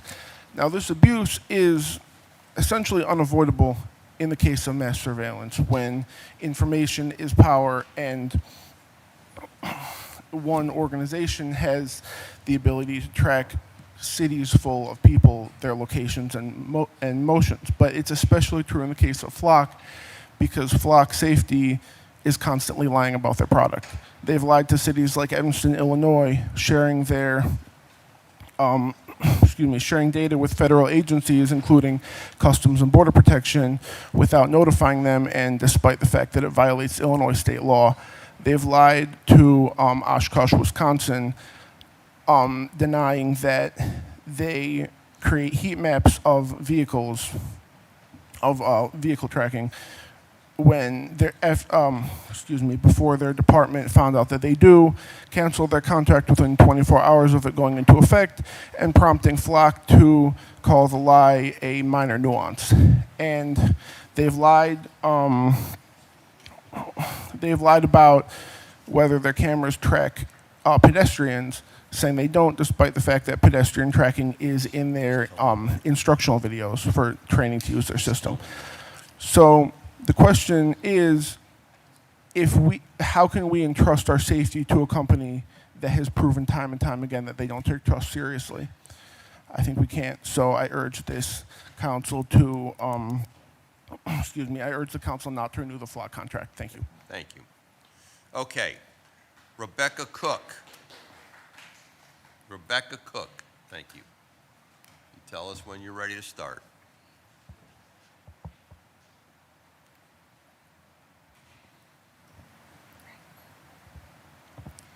Hello. Okay. Can everyone? Okay. We can hear, just talk loud. All right. Hello. I appreciate you giving me the opportunity to speak today. My name is Rebecca Cook, and I'm a resident of Ward 6. As a resident of Cleveland, I'm highly concerned about the proposal to renew the city's contract with Flock.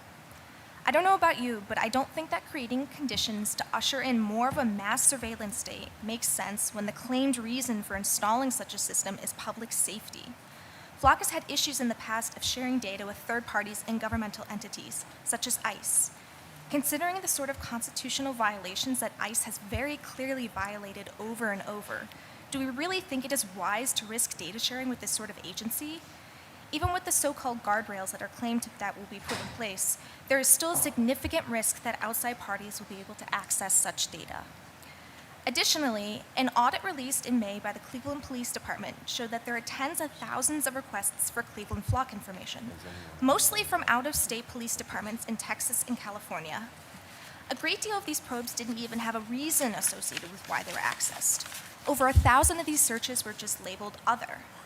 The transfer of so much data to departments that are not even close to the city of Cleveland, nor with a particularly good reason as to why they were accessed, is very worrying to me. Why are we investing in a service like this, especially when the efficacy of Cleveland's flock in solving crime is still unclear?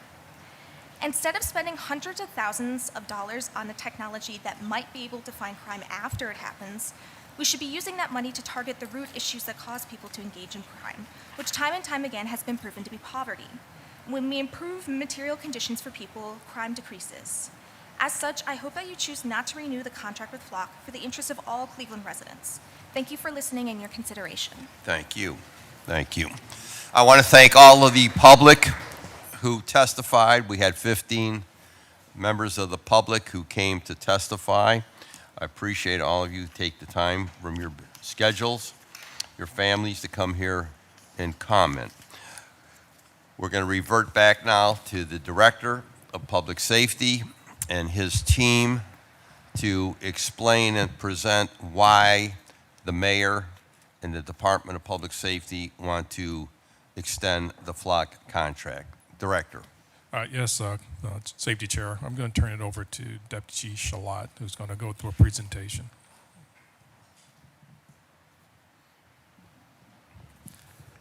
Good afternoon, Chair. Good afternoon, Safety Committee. I'm Deputy Chief Jared Shalat with the Cleveland Division of Police. Starting off, what is flock safety? They're automated license plate reading technology. It does not record audio. It does not use facial recognition. It does not identify drivers or passengers. Later on in the presentation, you'll see a picture of what shows up when we do our searches. It records the time, date, and location. A lot of discussion has been had about the out-of-state searches that have happened in Cleveland. I'd like to address that up front. So we are part of the National Database Search. When you're part of the National Database Search, you can search license plates. Everybody that signs up to be a part of the National Database Search, when you search a plate, it instantaneously goes through every database. So while even if we're just looking for a plate connected to a Cleveland crime, it's going through California, Florida, New Mexico, because they're signed up for the National Database Search. So we are not necessarily looking at, let's say, Albuquerque, New Mexico. We're looking in Cleveland, but it just naturally, the progression of how it searches goes through that database. That's why these show up in Cleveland. So it's not a city in Florida looking 1,000 times at Cleveland residents looking at Cleveland plates. It captures an image of a passing vehicle. We do have other cameras, and the technology on those cameras, it's very difficult to capture a passing vehicle that's traveling anywhere from 25 to 65 miles an hour if they're not speeding away, fleeing from a crime. It's encrypted, it's securely stored. Authorized users search the system for legitimate investigative purposes. I'm going to talk about our safeguards in place for that. So examples of how this works, and we're going to get into some very specific Cleveland-based cases to show you. But you witness a vehicle. The plate says, I saw it, it was a white Honda. I saw the plate was ABC. It could be thousands of different vehicles that we have to search through. Hundreds of man-hours that have to go into finding this vehicle. Investigators search by vehicle type, color, partial plate. It's going to go in the area that this crime was occurred, and we could see if the system identifies possible vehicle matches. Now, when that does happen, we do not instantaneously go, oh, yep, that's the vehicle, let's go get that person. We have further investigative leads we follow up on. We ensure who owns this vehicle. Are they connected to the victim? And we go through a whole investigative process to ensure we're not just solely basing our probable cause off this one hit on one vehicle. We do have confirmations that our detectives thoroughly go through. Supports violent crime investigations. I can tell you beyond a shadow of a doubt, any vehicle or any crime that is associated, has a vehicle associated with it, we are using this system to get a high quality investigative leads manufactured and followed up on. It helps us to not just randomly go, oh, a red vehicle was used in the crime, and us going out and stopping every red vehicle now. We use as much information as we can, not just to identify offenders, but to protect the innocent people that are going to and from work, to and from their family's house, to and from church. Helps locate missing persons, provides leads in hit-skip crashes. We have incidents where children are riding their bikes in the street, they get hit by a car, the vehicle takes off. We use Flock to help identify those vehicles when they're in that area, to bring justice for those little kids just wanting to be little kids. It enhances our real-time crime center operations. I have Sergeant Lopez here, who's the OIC of real-time crime, who can answer questions about that. Supports the detectives with objective data. We're not speculating on, oh, was the vehicle this plate? We can get in there, we could see, we can follow the vehicle, we can see it. Strengthens regional collaboration. We work closely with outside law enforcement agencies, such as our Euclid, such as East Cleveland, such as Solon, Strongsville, other Cuyahoga County agencies, because we all know crime doesn't stop at the border. Crime doesn't stop at our inner districts in Cleveland. It travels. So we need this to ensure that we get justice. When we had the street takeovers and we were able to show these are not Cleveland residents coming into our city, or these are not Cleveland residents causing these crimes in our cities. These are people from outside cities coming in, causing havoc in our city to our residents, and then going back to the suburbs without any care in the world. We were able to hold them accountable. And I'll hold our record against prosecution to those individuals up against any city that experienced takeovers. It complements our video analytics and digital forensics capabilities. Part of the consent decree is upgrading our technology, having analysts in the city of Cleveland, hiring them, paying them a competitive wage. That's part of the consent decree, and providing them the tools that they need to do their jobs. And this is one of the tools that helps us get into compliance with that. Privacy and civil liberty safeguards. And this is something I hear everybody that comes to this table. The safety director hears everyone that comes to this table. We are civil servants, so we do listen to the community, and we do put mechanisms in place to secure and ensure that we do not have officers that are violating these rights, that we are using them at the proper discretion. We have division policy. We have role-based access controls. Not every officer gets to access the data from these cameras. You have to have a reason for it. You have to be a detective. Some patrol officers will get it, but they have to explain to us, why do you need this? You have to come stand in front of us, explain, why do you need access to this technology? It's not just free will. We have comprehensive audits. We have a compliance sergeant, along with Sergeant Lopez, that run audits. We have approximately internally 12,000, average 12,000 searches a month. Our compliance sergeants, and I can explain the 12,000. A lot of it's just searching the same plate, looking at different periods of time. So it's not 12,000 individual vehicles. It's across. What we have is 12,000 audits. If you go by the standardized statistical review for compliance audits, we're going to look at 5% of that. We break it up bi-weekly, so you're looking at 6,000 audits. About 382 is 5% of that. So we're looking at 382 bi-weekly to ensure that our officers are following the rules, that nobody's stepping outside of that box, nobody's searching girlfriends or love interests or boyfriends. We hold our officers accountable. So far, we have found 0 officers. And I promise you, if we found them, they would be held accountable. They would be held accountable. It could result in discipline and criminal investigation.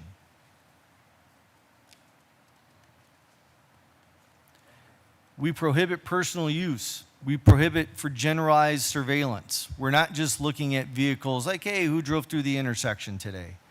We're monitoring, we're not using it to monitor lawful First Amendment activity. And we're not using it for any form of immigration enforcement in violation of city policy. And something that we also have prohibited use for in our filters is for reproductive health care. Individuals who travel to our state for reproductive health care, such as the various things. Not to get too deep. Well, just, okay. Yep. Just, what, Yep. what, I mean, it speaks for itself. Okay, keep Yes. going. Data is typically retained for 30 days unless tied to an investigation. If obviously investigations, specifically homicides, felonious assaults, the cases could be going on. So that is retained for longer for the adjudication of the crime. All searches are logged and audible. Access is limited to trained, authorized personnel. Like I said before, we do not just give any member of the division access to this information. Regular reviews and currently building a public-facing transparency dashboard.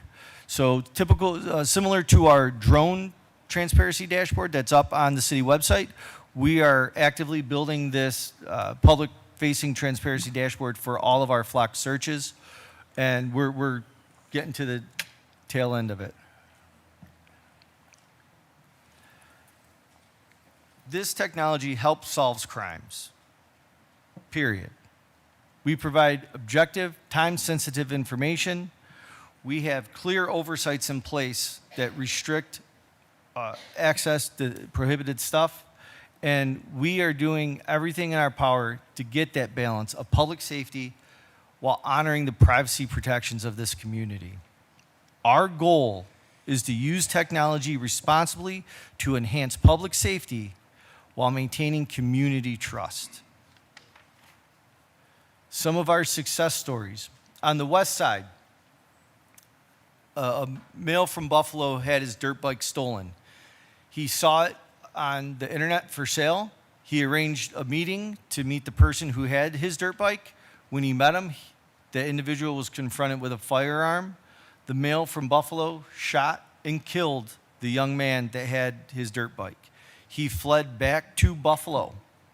Immediately, we were able to use Flock technology to get the license plate of his vehicle.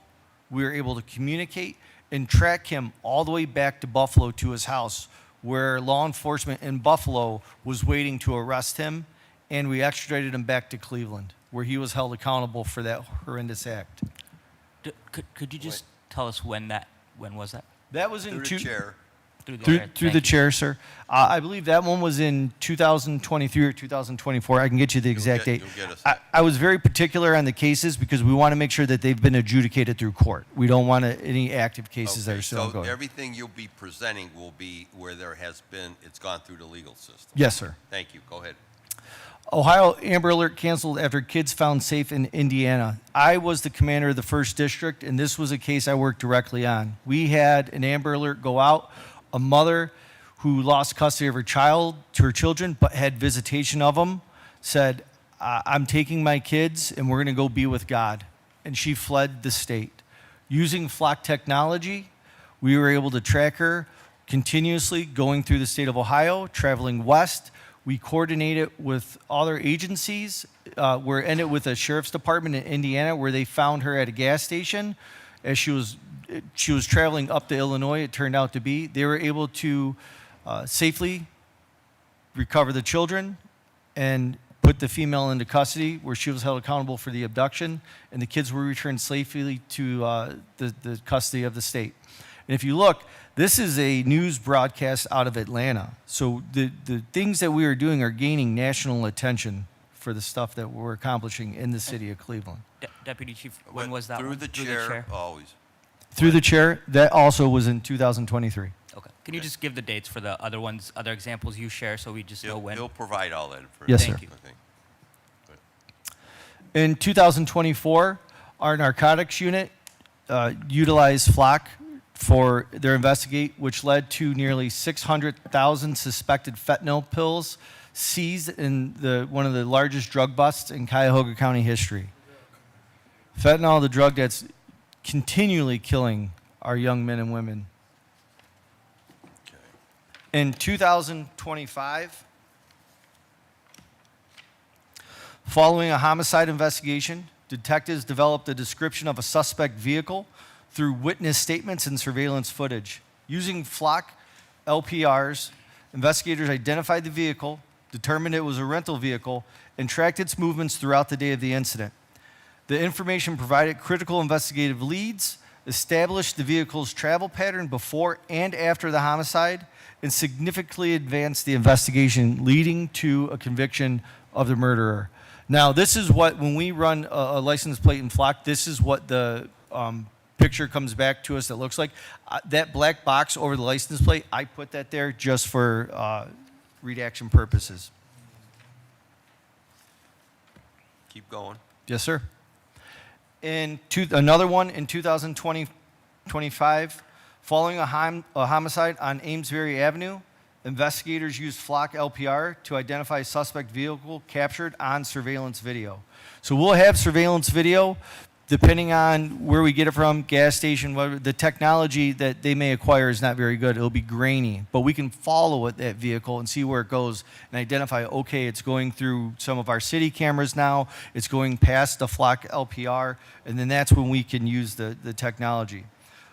This was able to lead us to get the vehicle's license plate, document its movements, again, before and after the homicide, and it significantly helped the investigators identify who the vehicle had ties to at the crime scene.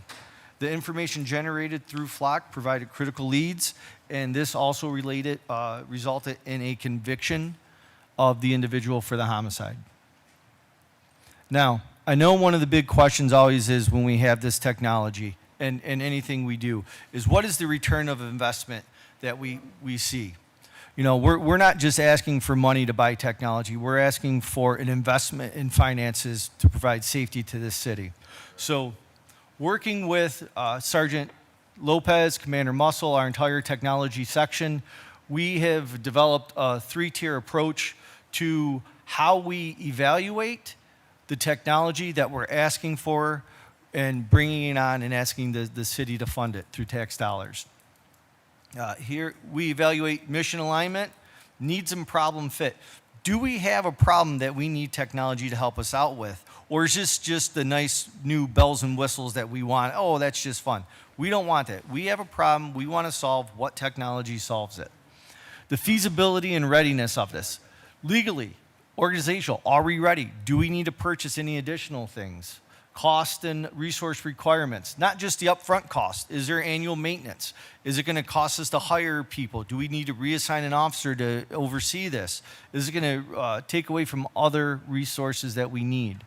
And vendor stability, support, and track record.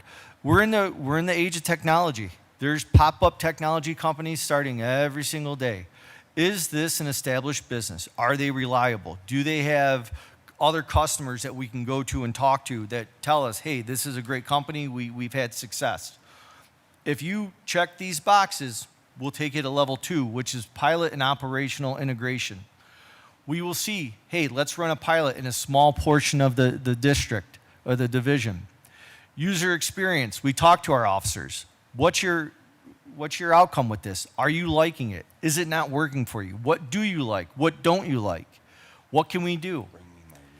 Integration and capability. How well does it integrate with existing systems and workflows? We want to get out of silos of just bringing on new technology that only works with that technology. We want it to integrate with everything else that we have. security and compliance, data security, privacy, regulatory compliance, and cost-benefit analysis. I'm going to touch on that because that's the one that I really wanted to get into. I have a slide right after this one for you. And then after that, what we evaluate, strategic impact. If it goes past level 2, we are comfortable with saying we need this, we need to acquire this. Let's integrate it into the division. And it's scalability, sustainability, ongoing performance and optimization. Because at a certain point, technology gets old. Do we need to go to another company? Do we need to upgrade what we have? Stakeholder value and satisfaction, innovation and future readiness. We aren't just looking at what's available right now. We're looking at what's available in 5 years, 10 years, 15 years, so we can lay the groundwork for the officers that are going to be here long after we retire. And part of it is, and this is just a sample here, cost assessment, initial purchase cost. How much is it costing us? You know, is it $250,000? That would be a 5. Is it $1 million? That's going to be more of a 3. Operating costs. Does it improve officer safety? Situational awareness. Support decision making. We want to give our supervisors, our boots on the ground, a strategic advantage in their decision making. This is critical with FLOC. This is critical with real-time crime. So we are not accidentally stopping members of the community that are not involved in these crimes. We want to ensure not just the safety of the officers, but the safety of the community by making strategic decisions. Is it saving time?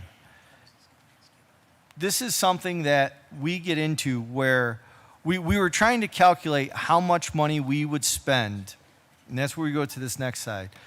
If we don't have FLOC and we have to go out and canvass the area and try to find video of different cameras in the area, pull the data from those cameras, have the officer review those cameras, hoping that it captures the appropriate license plate or something that's very unique about the vehicle's characteristics that we could track it back to. We're looking at an average of, we said, let's average it out for 100 cases a year per detective that they have a vehicle that needs to be investigated with a crime. And you're going to spend about an hour out canvassing the area. You're going to spend about 2 hours combing through that video. So we're sitting at 3 hours for 100 different cases. So that's 300 hours per detective. Estimate that at 75 detectives times the hourly rate of $44 and some change. And we were looking at about $1.9 million in hourly rates that we're paying out for detectives to go out and look for this vehicle information that we could get instantaneously with FLOC cameras. So, and then as we go through it, we have a weighted system that would auto-populate from, as we picked, moderate, low, 1 through 5, and it would give a weighted operational benefits, cost efficiency, strategic alignment, performance results, risk assessment, and it gives us an overall score. So we can sit down and we can look at it from a statistical standpoint of should we proceed to level 3 and recommend that we bring this on full-time to the City of Cleveland Division of Police. Does anybody have any questions? Of course we do, okay? So, we have the piece of legislation officially before us, but I've spent a lot of time on this, and so I have questions. Yes, sir. So, who can ever answer these questions? And some of them have been responded to by the Director of Safety, but for the public who are viewing this. So the extension that is before us is for 1 year, correct? Yes, sir. And that's estimated cost is $250,000. That's correct. Through the chair, that's correct. The FLOC LPRs were first activated online in June 23? Through the chair, that's correct. Okay. The current contract will expire when? through the chair, it's going to be a June 29th this year. June 29th of this year. Okay.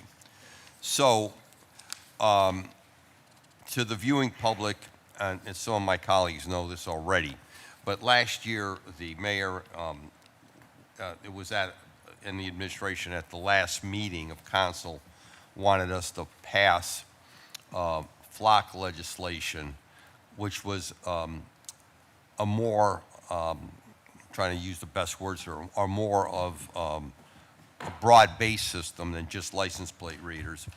And the council president, myself, indicated that we weren't going to do that because of transparency and concerns that we had. So that legislation never was not passed. It was held. So my question to the administration is this. Since you knew that the flock system was going to, contract was going to run out in June, that's 6 months, I'm trying to understand, was there any thought about going out for an RFQ, RFP, for other agencies, other companies that provide not only this service, but other services? So was there any request for proposals for competitive solicitation? Through the chair, taken? to the chair. As you stated before, we were going to go out for to bring flock in for a integrated system, which included not only license plate readers. Right. It would be able to detect crash. It would be crash detection, also to detect street takeovers and so forth. So it's And integrated. voices as well. I'm sorry? And voices as well. No, Was that voices the not, way we were told? No, voices is Okay. not part of that. Okay. That's not part of the system that we're looking at, but it's about integration, Okay. having the ability to integrate our cameras Okay. into this system. So we were going down that avenue. As you stated before, we stopped that. We are going to go for an RFP to incorporate all the things that you're talking about, integration and so forth. So we'll be going through that process this summer. We have not started the process, but we're going through the process. Okay, because in the research that we have done, we know right now there are other ALPR vendors. There's Motorola Solutions, Villigent, Axon, Gentech, Recor, and Insight. They all sell and provide ALPR systems to municipalities. So the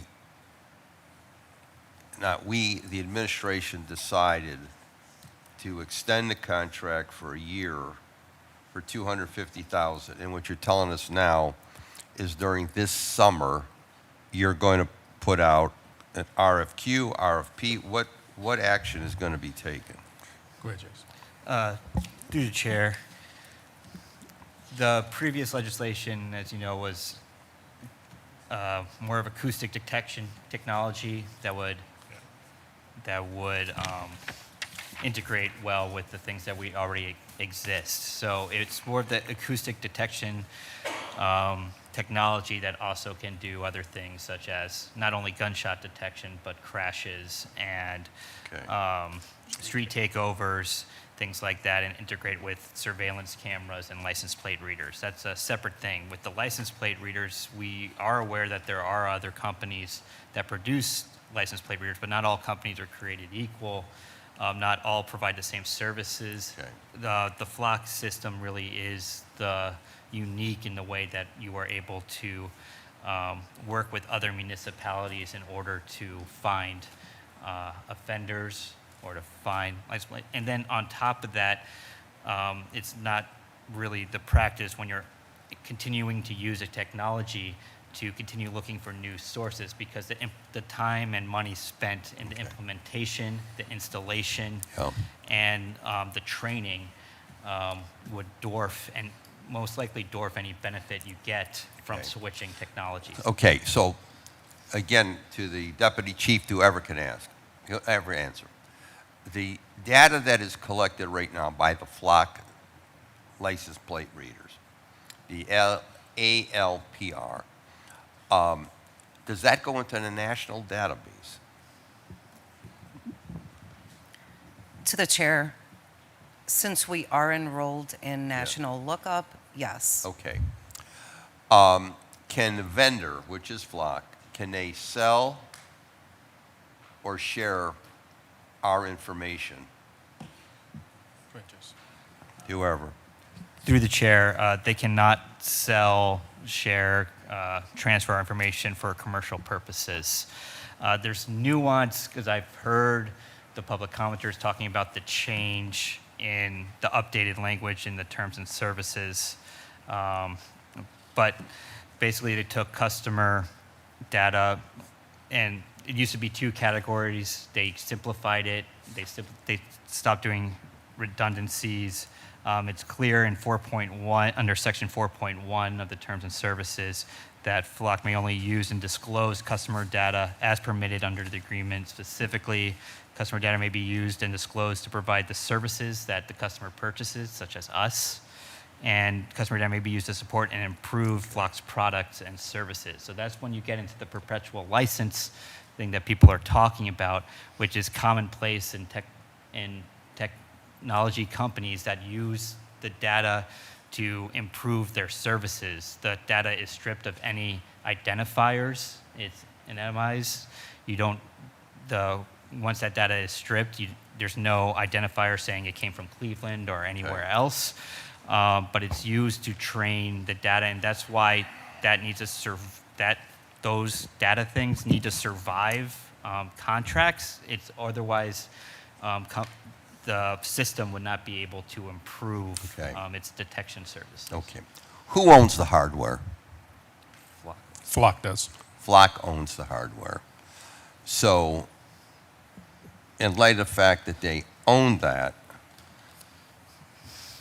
within, and we're going to have, and I've been working on some amendments, which I'll be presenting sometime shortly.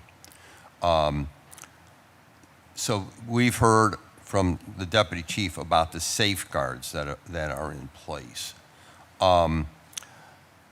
So the data, who owns the data? To the chair, the city of Cleveland owns the data. We own the data. And they cannot, and Flock cannot sell the data. Is that what you're telling us at the table? That's correct. Yes. Okay. That's correct. Okay. And I will be taking some of my colleagues, those of you have questions, but I want to just say this, and again, and I want to thank the information we've requested from the director and his team, and the research that Uba Kuhn and others have done in working with me. Right now, according to what we've requested, there are approximately 100 Flock cameras up, correct? Through the chair, yes, correct. Okay. So, and I do have the list of where, and I don't have the specific locations, but I do know and have the information of how many are in each ward across this city. And I will be providing that to the members of the council. There's also been other questions and concerns about the number of cameras up across the entire city, and I know from the inquiries, and I want to just say this, those of you who contacted me, which are numerous, both emails and phone calls, as you know, I did not agree to sit down with anyone, either pro or opposed to the system, because I wanted to be independent, and I wanted to hear testimony today, because it's important that there be transparency here. And I did receive, again, letters, I've received emails, I received phone calls, et cetera, as my colleagues have. So right now, to update the viewing public as it pertains to cameras in the city of Cleveland, that are under the control of the city of Cleveland. Outside of the flock, there's a total of 2,104 total cameras presently out there across the city. And they are in the process of refreshing, and Mr. Jones will explain to me and all of us what the refreshing means. And at a given site where we say there's one camera or a location, there could be 2 to 4 cameras at each site. These are what we call the safety and security cameras in the city. So I'm going to run down it quickly. Ward 1, 118. Ward 2, 126. Ward 3, 110. Ward 4, 2. Ward 5, 214. Ward 6, 186. Ward 7, 244. Ward 8, 271. Ward 9, 138. Ward 10, 221. Ward 11, 123. Ward 12, 115. Ward 13, 83. Ward 14, 93. And Ward 15, 60. Councilman Jones, I keep thinking of your father. To Larry Jones, when you indicate refresh, explain what that means. Through the chair to the council members. So cameras typically have a life cycle of, say, about 8 years. So typically between, I would say, year 6 and year 7, we start refreshing those legacy cameras. So our camera program has been in existence probably, I would say, since 2010. So as you can imagine, we go through refresh cycles where certain cameras need to be refreshed. So for the viewing public, in many of the locations, you'll know where the camera's at because there's a blue light flashing. Other areas, there might not be a blue light because the resident adjacent to that camera might have requested that it be shut off, or there might be another reason for that. So these are across the entire city, because I know from based on what I received, there's a great deal of misconception out here as to how many cameras are actually in the city of Cleveland. And so every business you walk into, every store you walk into, virtually in the city, there are cameras. And I know when I was walking the streets last year during my campaign, I think every other house had either, I'm not here to publicize the company, was it Ring, or I'm trying to think what the other, several of the brands were on their front doors. And I found myself many times bent over talking to the camera because there was nobody allegedly home. So, so we all know that there is a great deal of camera surveillance, and I have them on my own home included, out throughout the city. Deputy Chief, you've indicated that the flock system that we have, you indicated 3 specific cases, or maybe a little, maybe 4 or 5 specific cases. Do you have any indication of how many times the flock system has been utilized to identify perpetrators? I'm not talking about people that have been convicted, been through the judicial process, but how many times the system has been used to track or go after people involved in violent crime? Yes, sir. Through the chair, we run approximately 12,000 a month. I would venture to say we're doing several thousand investigations a month with these cameras to catch these violent criminals. And not just catch the violent criminals, but we also use it to prove somebody didn't commit a crime. Take, for instance, we say Dahlia Lopez, Sergeant Lopez, well, she did it, she was here, she was in her vehicle. Well, we have her vehicle on a flock camera on the other side of the city at the time this crime occurred, and we can effectively eliminate her as a suspect. And we've also used these cameras for our internal investigations. We have several cases where accusations where officers were accused of leaving work early, and we use the cameras to hold these officers accountable for doing that. So it's not just, we're not just using them for the public, we're not just using them for violent crimes, we're using them for internally to hold our officers accountable, sir. Okay. What happens should the city not renew this existing flock contract? What will happen as of, you said June 29th? Yes, it's June 29th is when it expires. Through the chair, sir, we would lose one of the most valuable investigative tools we have right now.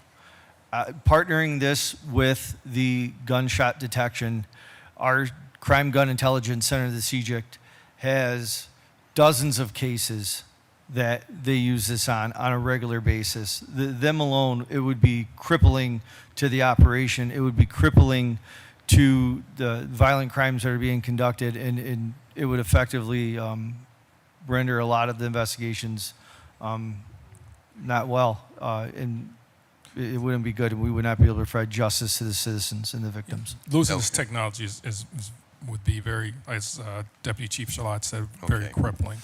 We've had multiple break-ins of cars and various lots and so forth, as most of you are aware of. Using the technology, we're able to track. And again, definitely Chief Shalat couldn't get into all the particulars because some cases are still active, but there are multiple cases that are currently being prosecuted, right now investigated based on this technology, helping our officers make some significant arrests, taking folks off the street that are committing not only violent crime, but also crimes such as stealing cars, such as breaking into cars and so forth. So this technology is extremely important. There are guardrails in place. It's important to understand that there's no, at least I have not received any complaints. Maybe Deputy Chief Shalat can chime in. I have not received one complaint here in the city of Cleveland where someone said there's been a nefarious action from a division of police or city of Cleveland employee. And the reason why that is Utilizing Flock, you mean? LPRs to track someone to do something nefarious or illegal. I have not received one complaint, and again, Deputy Chief Shalat can also chime in as well. Not one nefarious act in the city of Cleveland. In fact, the Flock system or LPR has been used to help us hold folks accountable here in the city of Cleveland if someone's using something nefariously and so forth. We have systems in place. We have the LEADS system, a law enforcement system here that we use. And the LEADS system contains all sorts of information, license plate information, date of birth, social security number, all sorts of information. We hold folks accountable. If anyone acts nefariously using those systems improperly, criminally, we hold them responsible because of guardrails we have in place, and we've prosecuted officers and also disciplined officers for using the systems in place. So this technology is extremely important for the Division of Police and our members. Okay, have you looked at what cities have had Flock that have discontinued it? Has there been any research as to why they discontinued? Through the chair, I mean, there's been instances of what occurred after discontinued. You have examples like in Austin, Texas, where there was a situation where there was an active shooter, and this happened subsequent to Austin, Texas removing their license plate readers, and they had to pretty much put a quarter of the city on lockdown trying to find this person or this group of people, and it wasn't until they entered a neighboring city that did have the license plate readers they were able to apprehend them. Okay. Can the present Flock system, can it integrate or talk to the other systems that we have within the Division of Police, like the Axon system? And am I pronouncing that right, Axon? Axon. Axon. Fusus. Can they talk? To the chair, yes, it is integrated into Fusus currently. So when we pull the Fusus map, we can see where all of our Flock cameras are, as well as where our body cams are. So if, for example, a call comes in for shots fired, you want a quick response. On the Fusus map, you can see, okay, we have Flock cameras nearby. We have CCTV cameras nearby as well, and we also have a officer nearby. So we pull everything up at once for a quick, fast response on the high priority calls. Okay. Sergeant, explain your role with the system. Sir, I'm the officer in charge of Real-Time Crime Center. Okay. This would be debilitating to lose for our unit especially. Okay. We focus on high priority incidents and response. So one of the first things we honestly lean on is a flock search. So if we have cameras in place which may not pick up the license plate but pick up the vehicle, our second step is to run it through flock to try to identify the vehicle. And then we can move forward in tracking. So, Sergeant or Deputy Chief, whoever can answer, who determined the locations for flock? Sir, that was before Okay. my time. Because I requested all that then and I have it. So I'm just trying to understand why, who determined where a camera goes for flock and not?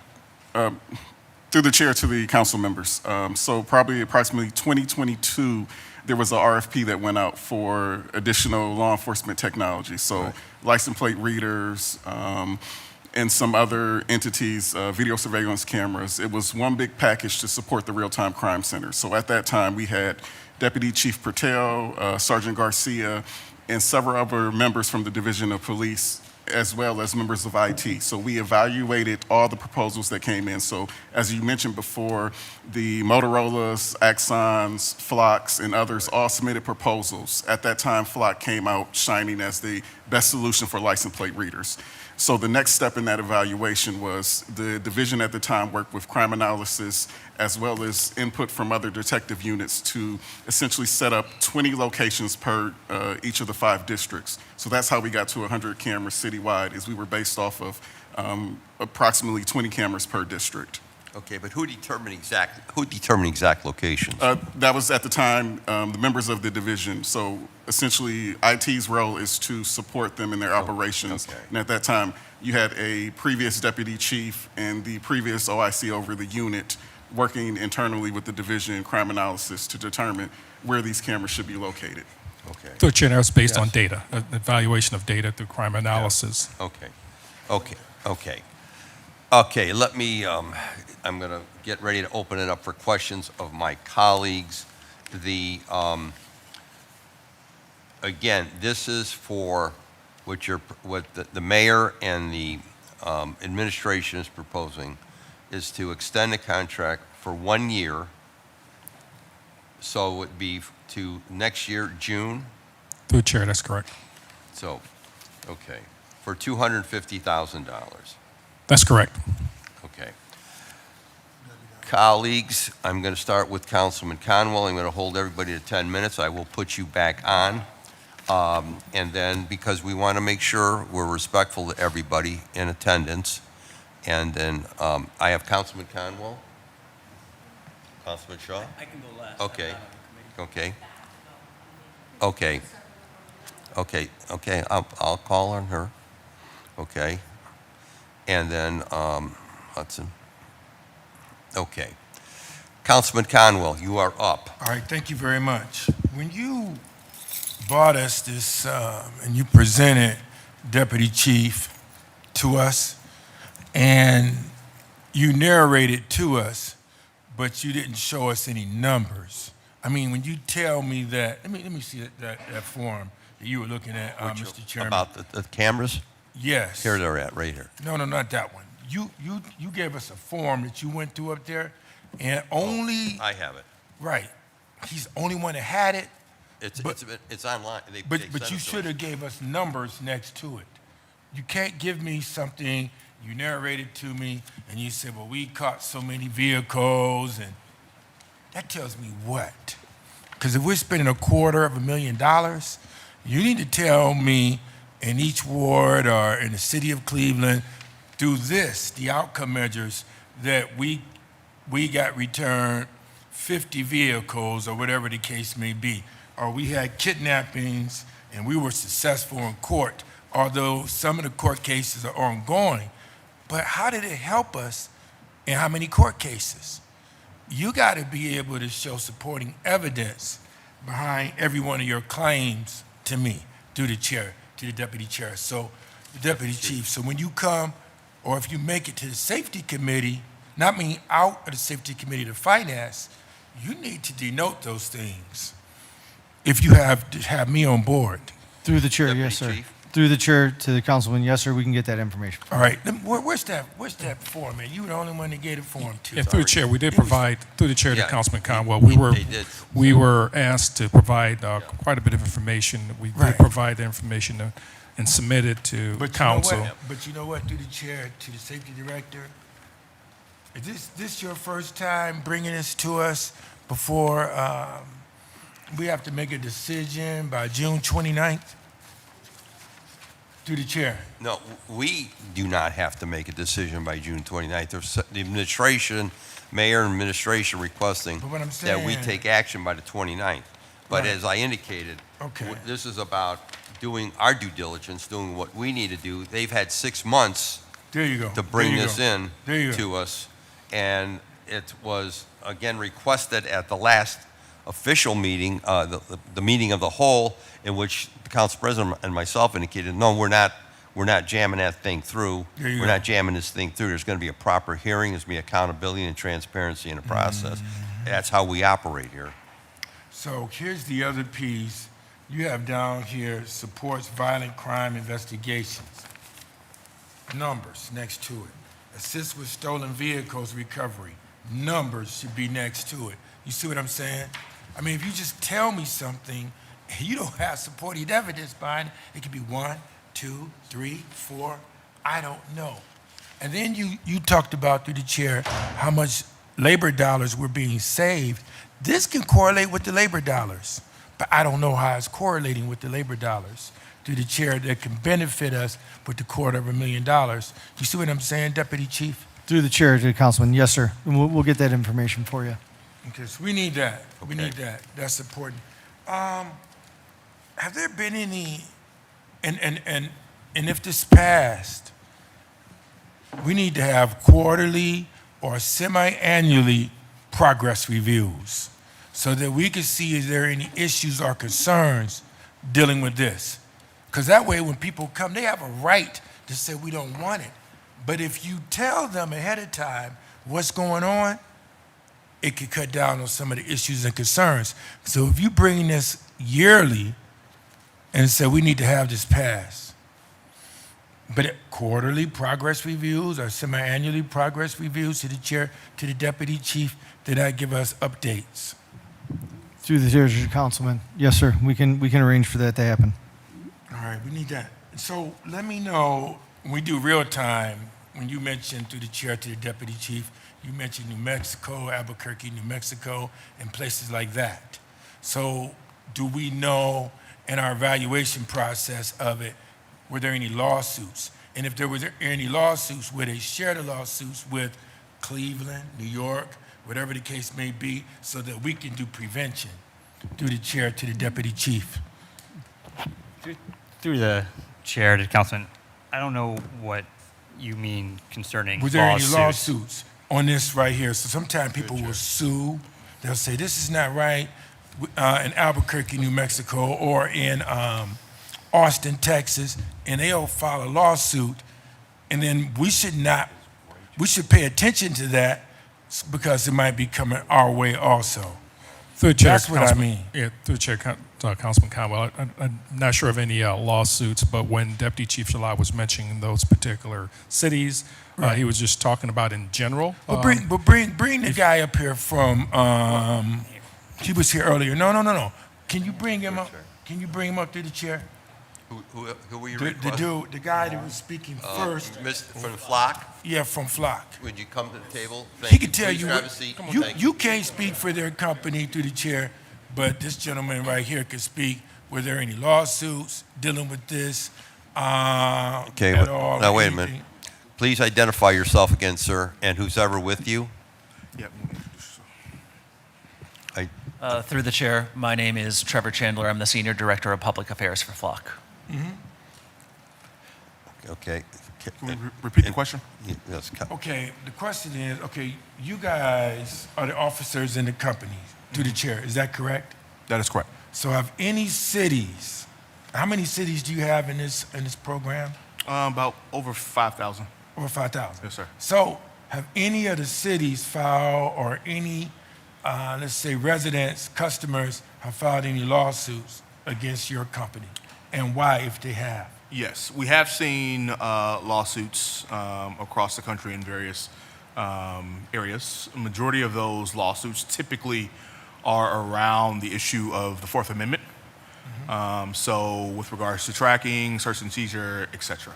So yes. So if it's not around the Fourth Amendment, any other one on the outside of that, have they filed lawsuits against your company? No, we're not aware of any of those lawsuits specifically against Flock for the services that we provide. Through the chair, don't forget. Through the chair, you said through the chair. Through the chair, sorry. Thank Sorry. you. So here's another thing to your company. We own the data, is that correct? That's correct. So, but through the chair, you guys can see the data, is that correct? Through the chair, our contract explicitly delineates the purposes for which we can access your data, as was mentioned, for improving services. If there's an image that is not coming up, we have CGIS certified engineers that are the only ones able to go in and identify that problem and potentially fix it. So what is delineated in the contract provides Flock the ability to assist with customer service issues.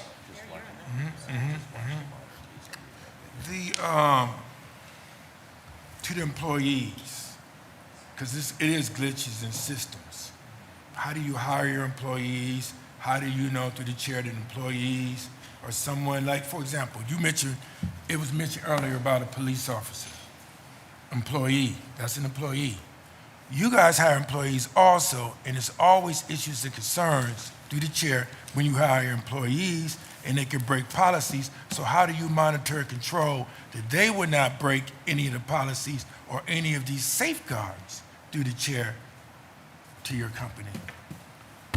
So through the chair, the employees that are authorized to take those actions are CGIS certified. CGIS is the Criminal Justice Information Services FBI standard. They are the only ones that are able to have that access. Additionally, to ensure that there isn't any illicit access, we are a SOC 2 Type 2 certified, which is a certification that validates that our back-end security systems are working to prevent against hacks or any unauthorized access. Now, through the chair, have you had anything? Have you had to write up anyone or retrain people? We have not. You go through your training system. So you telling me you haven't had any issues and concerns? You had to write people up, or you had to terminate anyone for breach of as an employee? Through the chair, that is correct. And Flock has never been hacked. Right. So you could say you never been hacked through the chair, but sometimes you don't have to hack things, but we can have employee mistakes, and it can leave open that door, or that side door can be left open accidentally, and there's issues and concerns, and there's glitches in systems, and have that ever happened through the chair to Flock? I'm talking about people can make mistakes, and you can make errors through the chair, and have that ever happen, that the door was left open, that someone could come in? No. It's never happened? Chair. No, that sir. you know about? Not that I know about. No, sir. All right. You know what, if this passed today, when you go to finance, safety director, you need to give us a security assessment behind what they're saying. Thank you. And I end with supporting evidence. And I'm not saying you're not telling the truth, but when you tell me something, you need to have supporting evidence. I'm serious, to back up what you're saying. You can't just come here and say something, even people that testified for, pro, or against. No one came with supporting evidence. Now, we need something like this in my neighborhood. I got a lot of crime. You were the commander through the chair. You know it's a lot of crime. I've ended up doing ride-alongs with you guys, but I need supporting evidence to support what you're saying. You just can't say anything without that. Councilman, I can put you back on. Thank Understood. you. All right, yeah, you can put me back on. Thank you. But they didn't say yes. They're going to bring this security assessment, Mr. Chair, Yes. with supporting evidence to back up what you're saying. Through the chair, Councilman Conwell will provide the information. Thank you. You do it. Thank you. Councilwoman House Jones. Thank you. Through the chair, to the team here, I'll just give a couple of contexts just from my perspective. As people know, I was literally the only person who voted against the gunshot technology legislation when it came in the previous term of council. And even more now, I have had the opportunity to meet with the CEO of Flock as well as Mr. Vaughn. I know this is a technology company, and the issue is not with the technology itself, it is the context of where we are and where we are in today's society. We are in a time and a place where we have an occupant of the White House, this federal government, who is operating as a tyrant.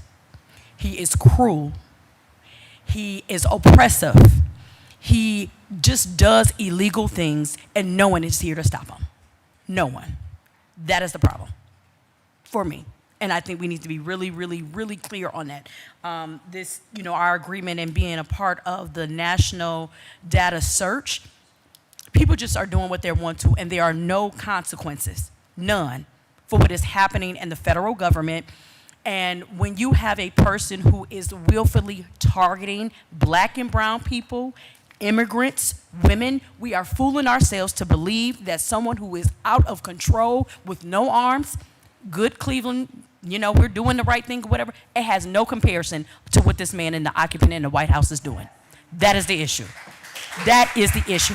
And again, that's one thing. The other thing is, as we look at when we went through the chairperson went through the list of how many cameras we have. Ward 8 has more cameras than anyone else, but I can tell you today, Ward 8 is not more safer, right? I can tell you right now, I'm calling it out on 7/8/2020 St. Clair Avenue. It is a bar called King Tut that is at the corner of basically East 79th Street and St. Clair Avenue.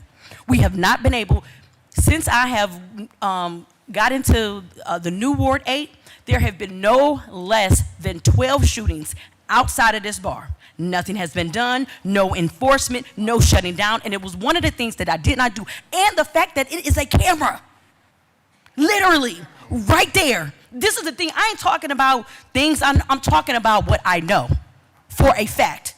And so people want to come up here and say, oh, cameras are going to make it safer. No, it's not. Ask the residents that live near East 79th and St. Clair. We can't get enforcement. We can't get a real active shutdown of places like this.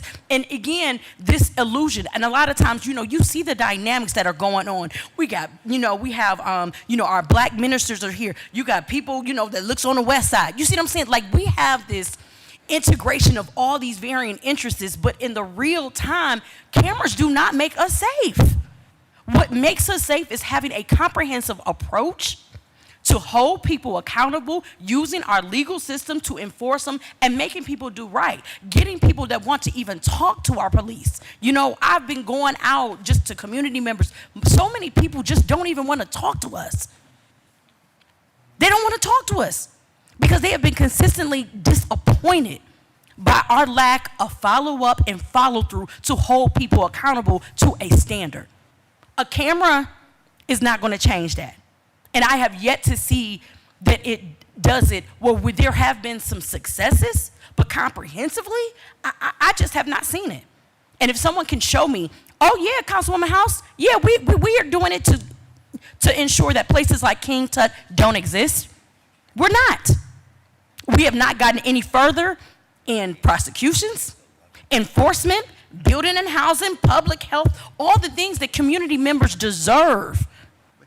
And I just I'm not going to go on and on, but I am not voting for this legislation. I am not going to support this because we as a city have totally dropped the ball on true investments for violence prevention and real enforcement to the things that can improve the quality of life for Clevelanders. So that is where I am, and that's where I'm at.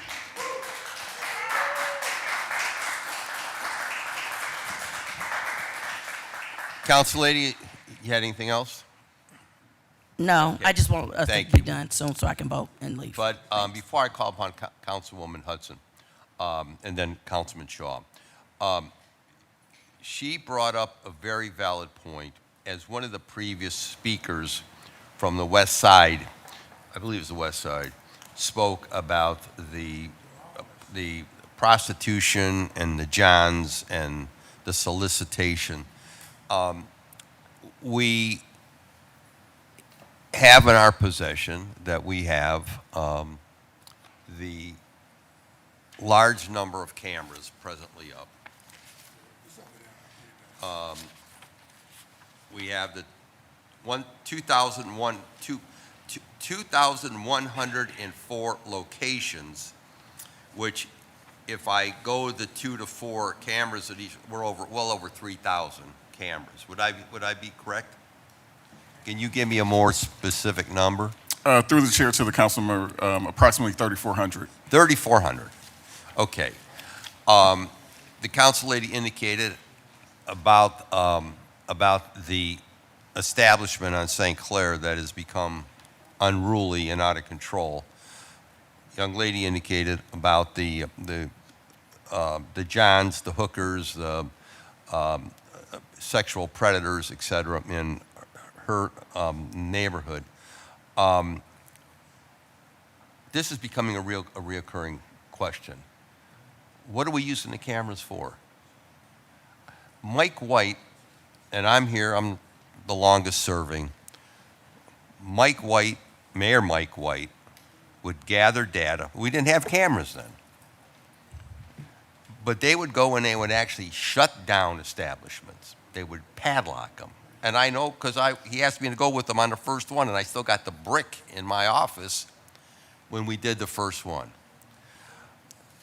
We don't do that anymore. And I don't understand why we do not go after the nuisance properties or the people who are coming into our neighborhood to prey upon women when we have cameras and we can identify them. I don't understand the logic of that. You indicated, Deputy Chief, we have 100 flock cameras. I got all the locations. I mean, I got how many are in each ward.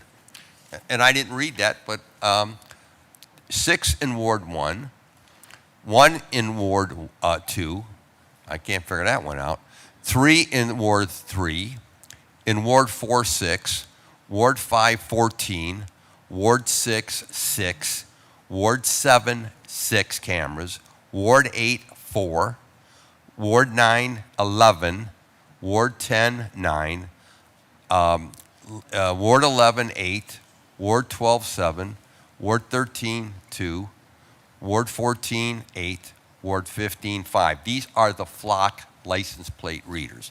So if we have this chaos that we are experiencing in our neighborhoods, why aren't we utilizing the cameras to go after the perpetrators? Can somebody explain that one to us? That's becoming it's becoming, and I say that because I just had I don't even know if you want to call it attempted street takeover in one of the parks and playgrounds 2 weeks ago. And I got cameras all over the place, and not one person was arrested. Not one person was arrested. And yet there was a young man shot as a result of it in that altercation. Not one person arrested. I got to say this for the record. This council is pro-police, pro-law enforcement. Our record speaks for itself. We've passed everything that the administration has requested of us and then some to deal with public safety. We've provided the administration the budget to hire 180 police officers this year. Whether we'll get there is debatable. But I'm also very much aware of the fact that we are down 800 police officers from what we were in 2000, 2001. So we know we have to utilize technology. No one is disputing that fact. We need to utilize technology to augment law enforcement and division of police. We've already spent $750,000 on flock, correct? Chair. For the original contract. That's what I have here, unless. Yes, yeah. If you add it up, yes, sir. Okay. So we spent $750. But we've got these reoccurring issues, and I keep and just like about I sent a thing to the law, sent a letter to the law director about an illegal junkyard on St. Clair Avenue in the area I picked up. uglier than warts on a hog, this joint. And I can't get it shut down, yet they're operating totally legally. Tell me at this table for the viewing public, we have spent millions on cameras. We've authorized it. We cannot hire, we cannot fire, we cannot deploy the council by law, we cannot administer. We provided you the money for the equipment, and yet we cannot get these problems addressed in our neighborhoods. Somebody's got to explain that one to me. Why a lady has to come to the table and say that she's been solicited, her neighbor, these characters are all over, these bloodsuckers are all over her neighborhood attempting to pick up women, push drugs, and yet we got cameras all over the place and nobody gets their dumb ass arrested. Okay, my frustration level is peaked here. My diplomacy is gone, my political correctness is gone. Stephanie House is exactly right. That joint should be shut down. Other places should be shut down. If we are going to authorize cameras, then doggone it, they've got to work for us. They've got to work for our citizens and our children in this city. And I want to say this to my friends from the pastoral community that are here. Because and that's the other thing that concerns me as well. I can see a divide here in the city. I see a divide here from the west side to the east side. And let's be blunt about it. Okay? Because there's some folks don't understand or won't accept what's happening in some of our neighborhoods on the east side. And they better understand what's happening here, because it's led to our folks talking with their feet and moving out of the east side. And we've seen it too often, and we've seen it in the most recent redistricting, where what neighborhoods got hammered were the east side with the redistricting because of the loss of population.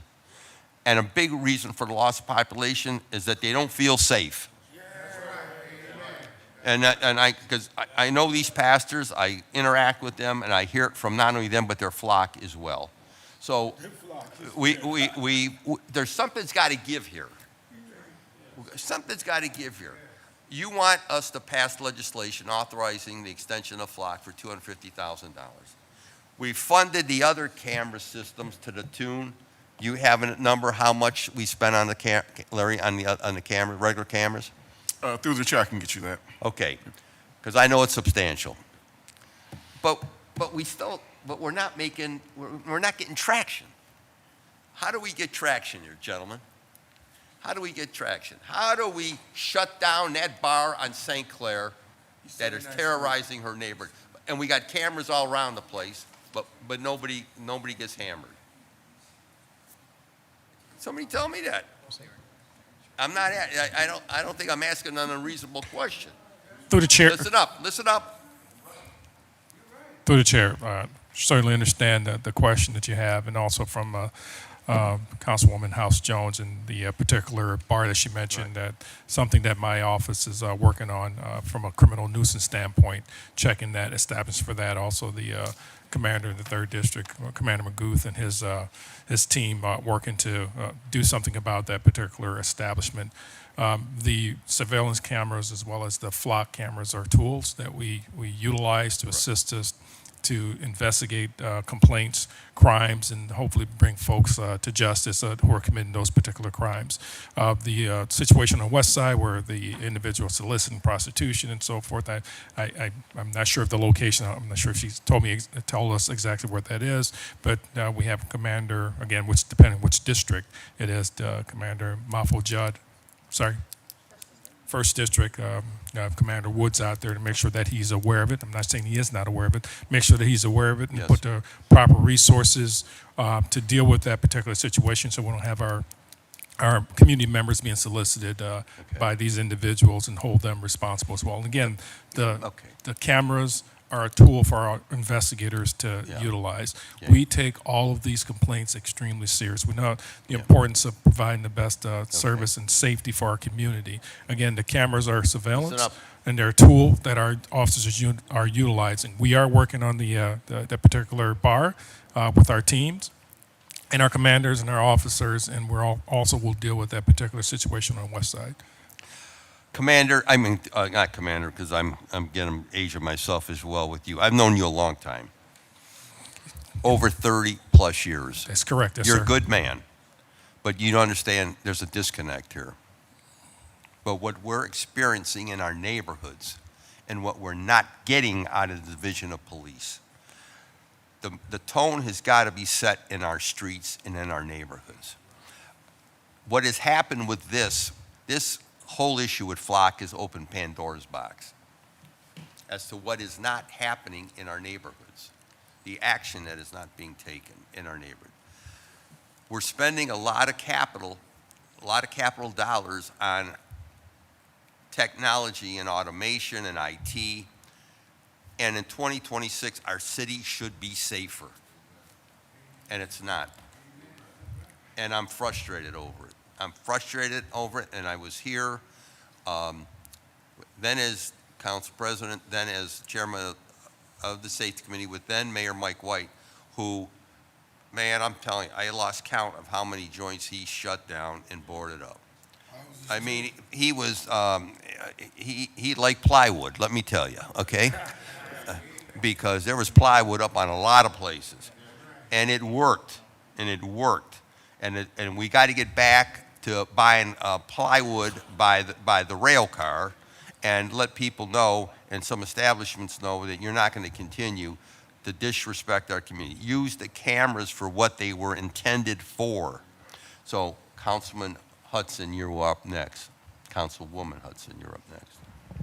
Thank you, Mr. Chair. I just want to briefly say that, prior to running for council, in my West Side neighborhood, where I live off of Detroit, I personally dealt with some very serious issues surrounding, with gun violence and things that were happening directly outside my home. And so I really understand, the need and how people want to see anything and everything that can be done to make their neighborhoods safe, especially when you're trying to raise a family in our neighborhoods. And but at the same time, you need to create a balance between the costs and the benefits of government surveillance. And I'm not talking about money. I'm talking about, the costs and the benefits of government surveillance when you think about, like Councilwoman House Jones said, who we have in the White House right now. And, there are things happening in our society now that I wouldn't have imagined a few years ago. And we have to recognize that total surveillance is illegitimate, and that surveillance is harmful because it can chill the exercise of our civil liberties. And activities that are perfectly legal can suddenly become a threat. Something like voter registration can suddenly become criminalized, as we saw last week, and under authoritarian administration. So we have to be very careful and in adopting technologies like this, in making sure that we set guardrails, or whether we use them at all. I don't take this decision lightly at all. I'm not against surveillance cameras. However, I do, you have to think about, what happened in East Germany or in the United States during the civil rights movements in the 1950s through the 1970s, where people were targeted by our own government, by the FBI, anti-war protesters, people involved in the civil rights movement. And when private conversations and private communications were weaponized by our government, and unfortunately, that's the type of activity we see happening today. I know we've been here for quite a while, and I would like to.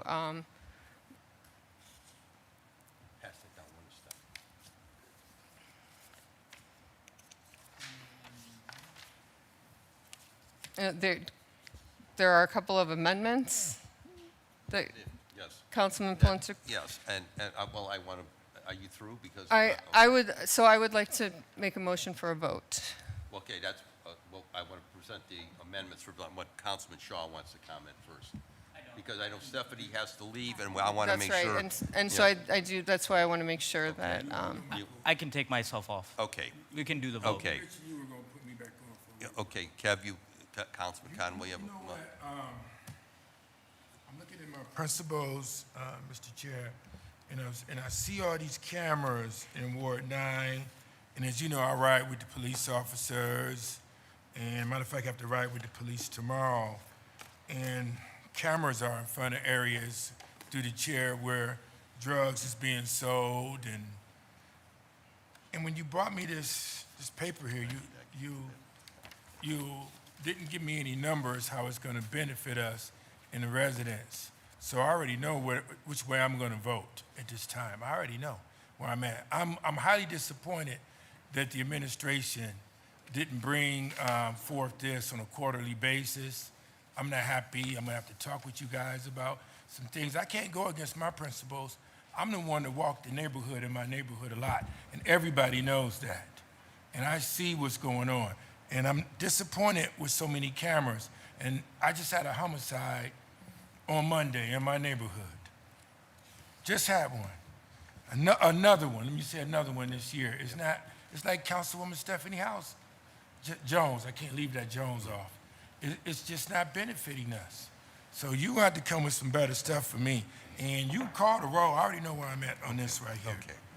Okay, I've passed out a suggested amendments to Ordinance 683 that I've sat down with our staff internally and Rachel Scalish. So you have the amendments in front of you, which I would like those of you on the committee to take into consideration, and please support them if you are inclined to do so. So let me read them.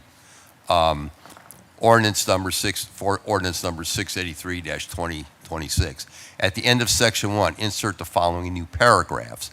Flock Safety shall not sell, share, publish, or exchange any data obtained through the Flock Safety Automated License Plate Reader Solution contract authorized by this ordinance for any purpose other than law enforcement purposes.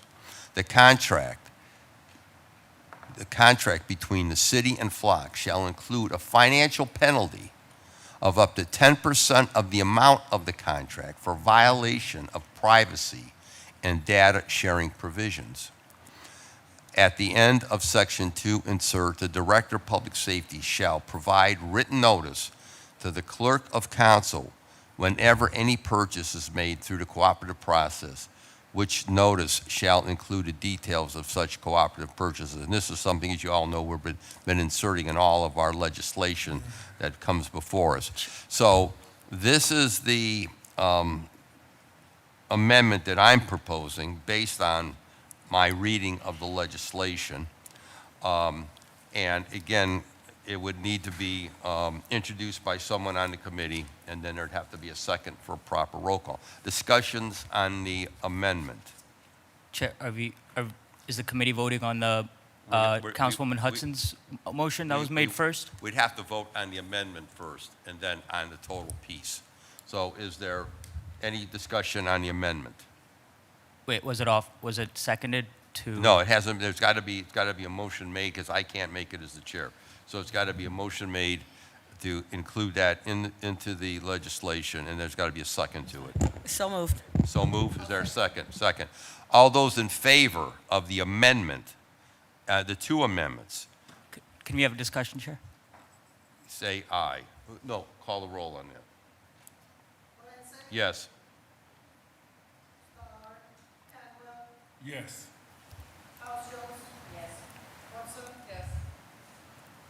Okay. So that is included, that is now an amendment to the legislation and is pending.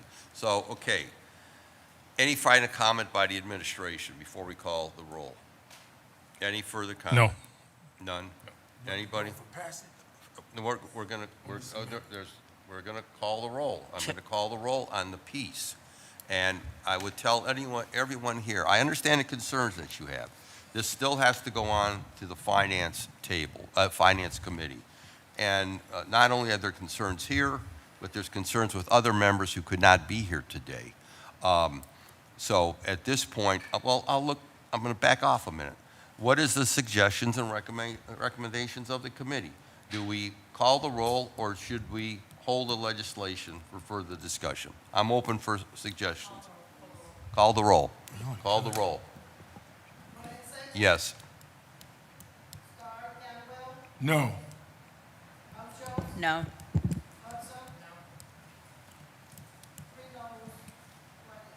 And thank you, my colleagues, for expressing yourselves. Again, I will be discussing this with the council president with additional action we should be taking, and I'll also be talking to the administration as well. Thank you. This committee stands adjourned.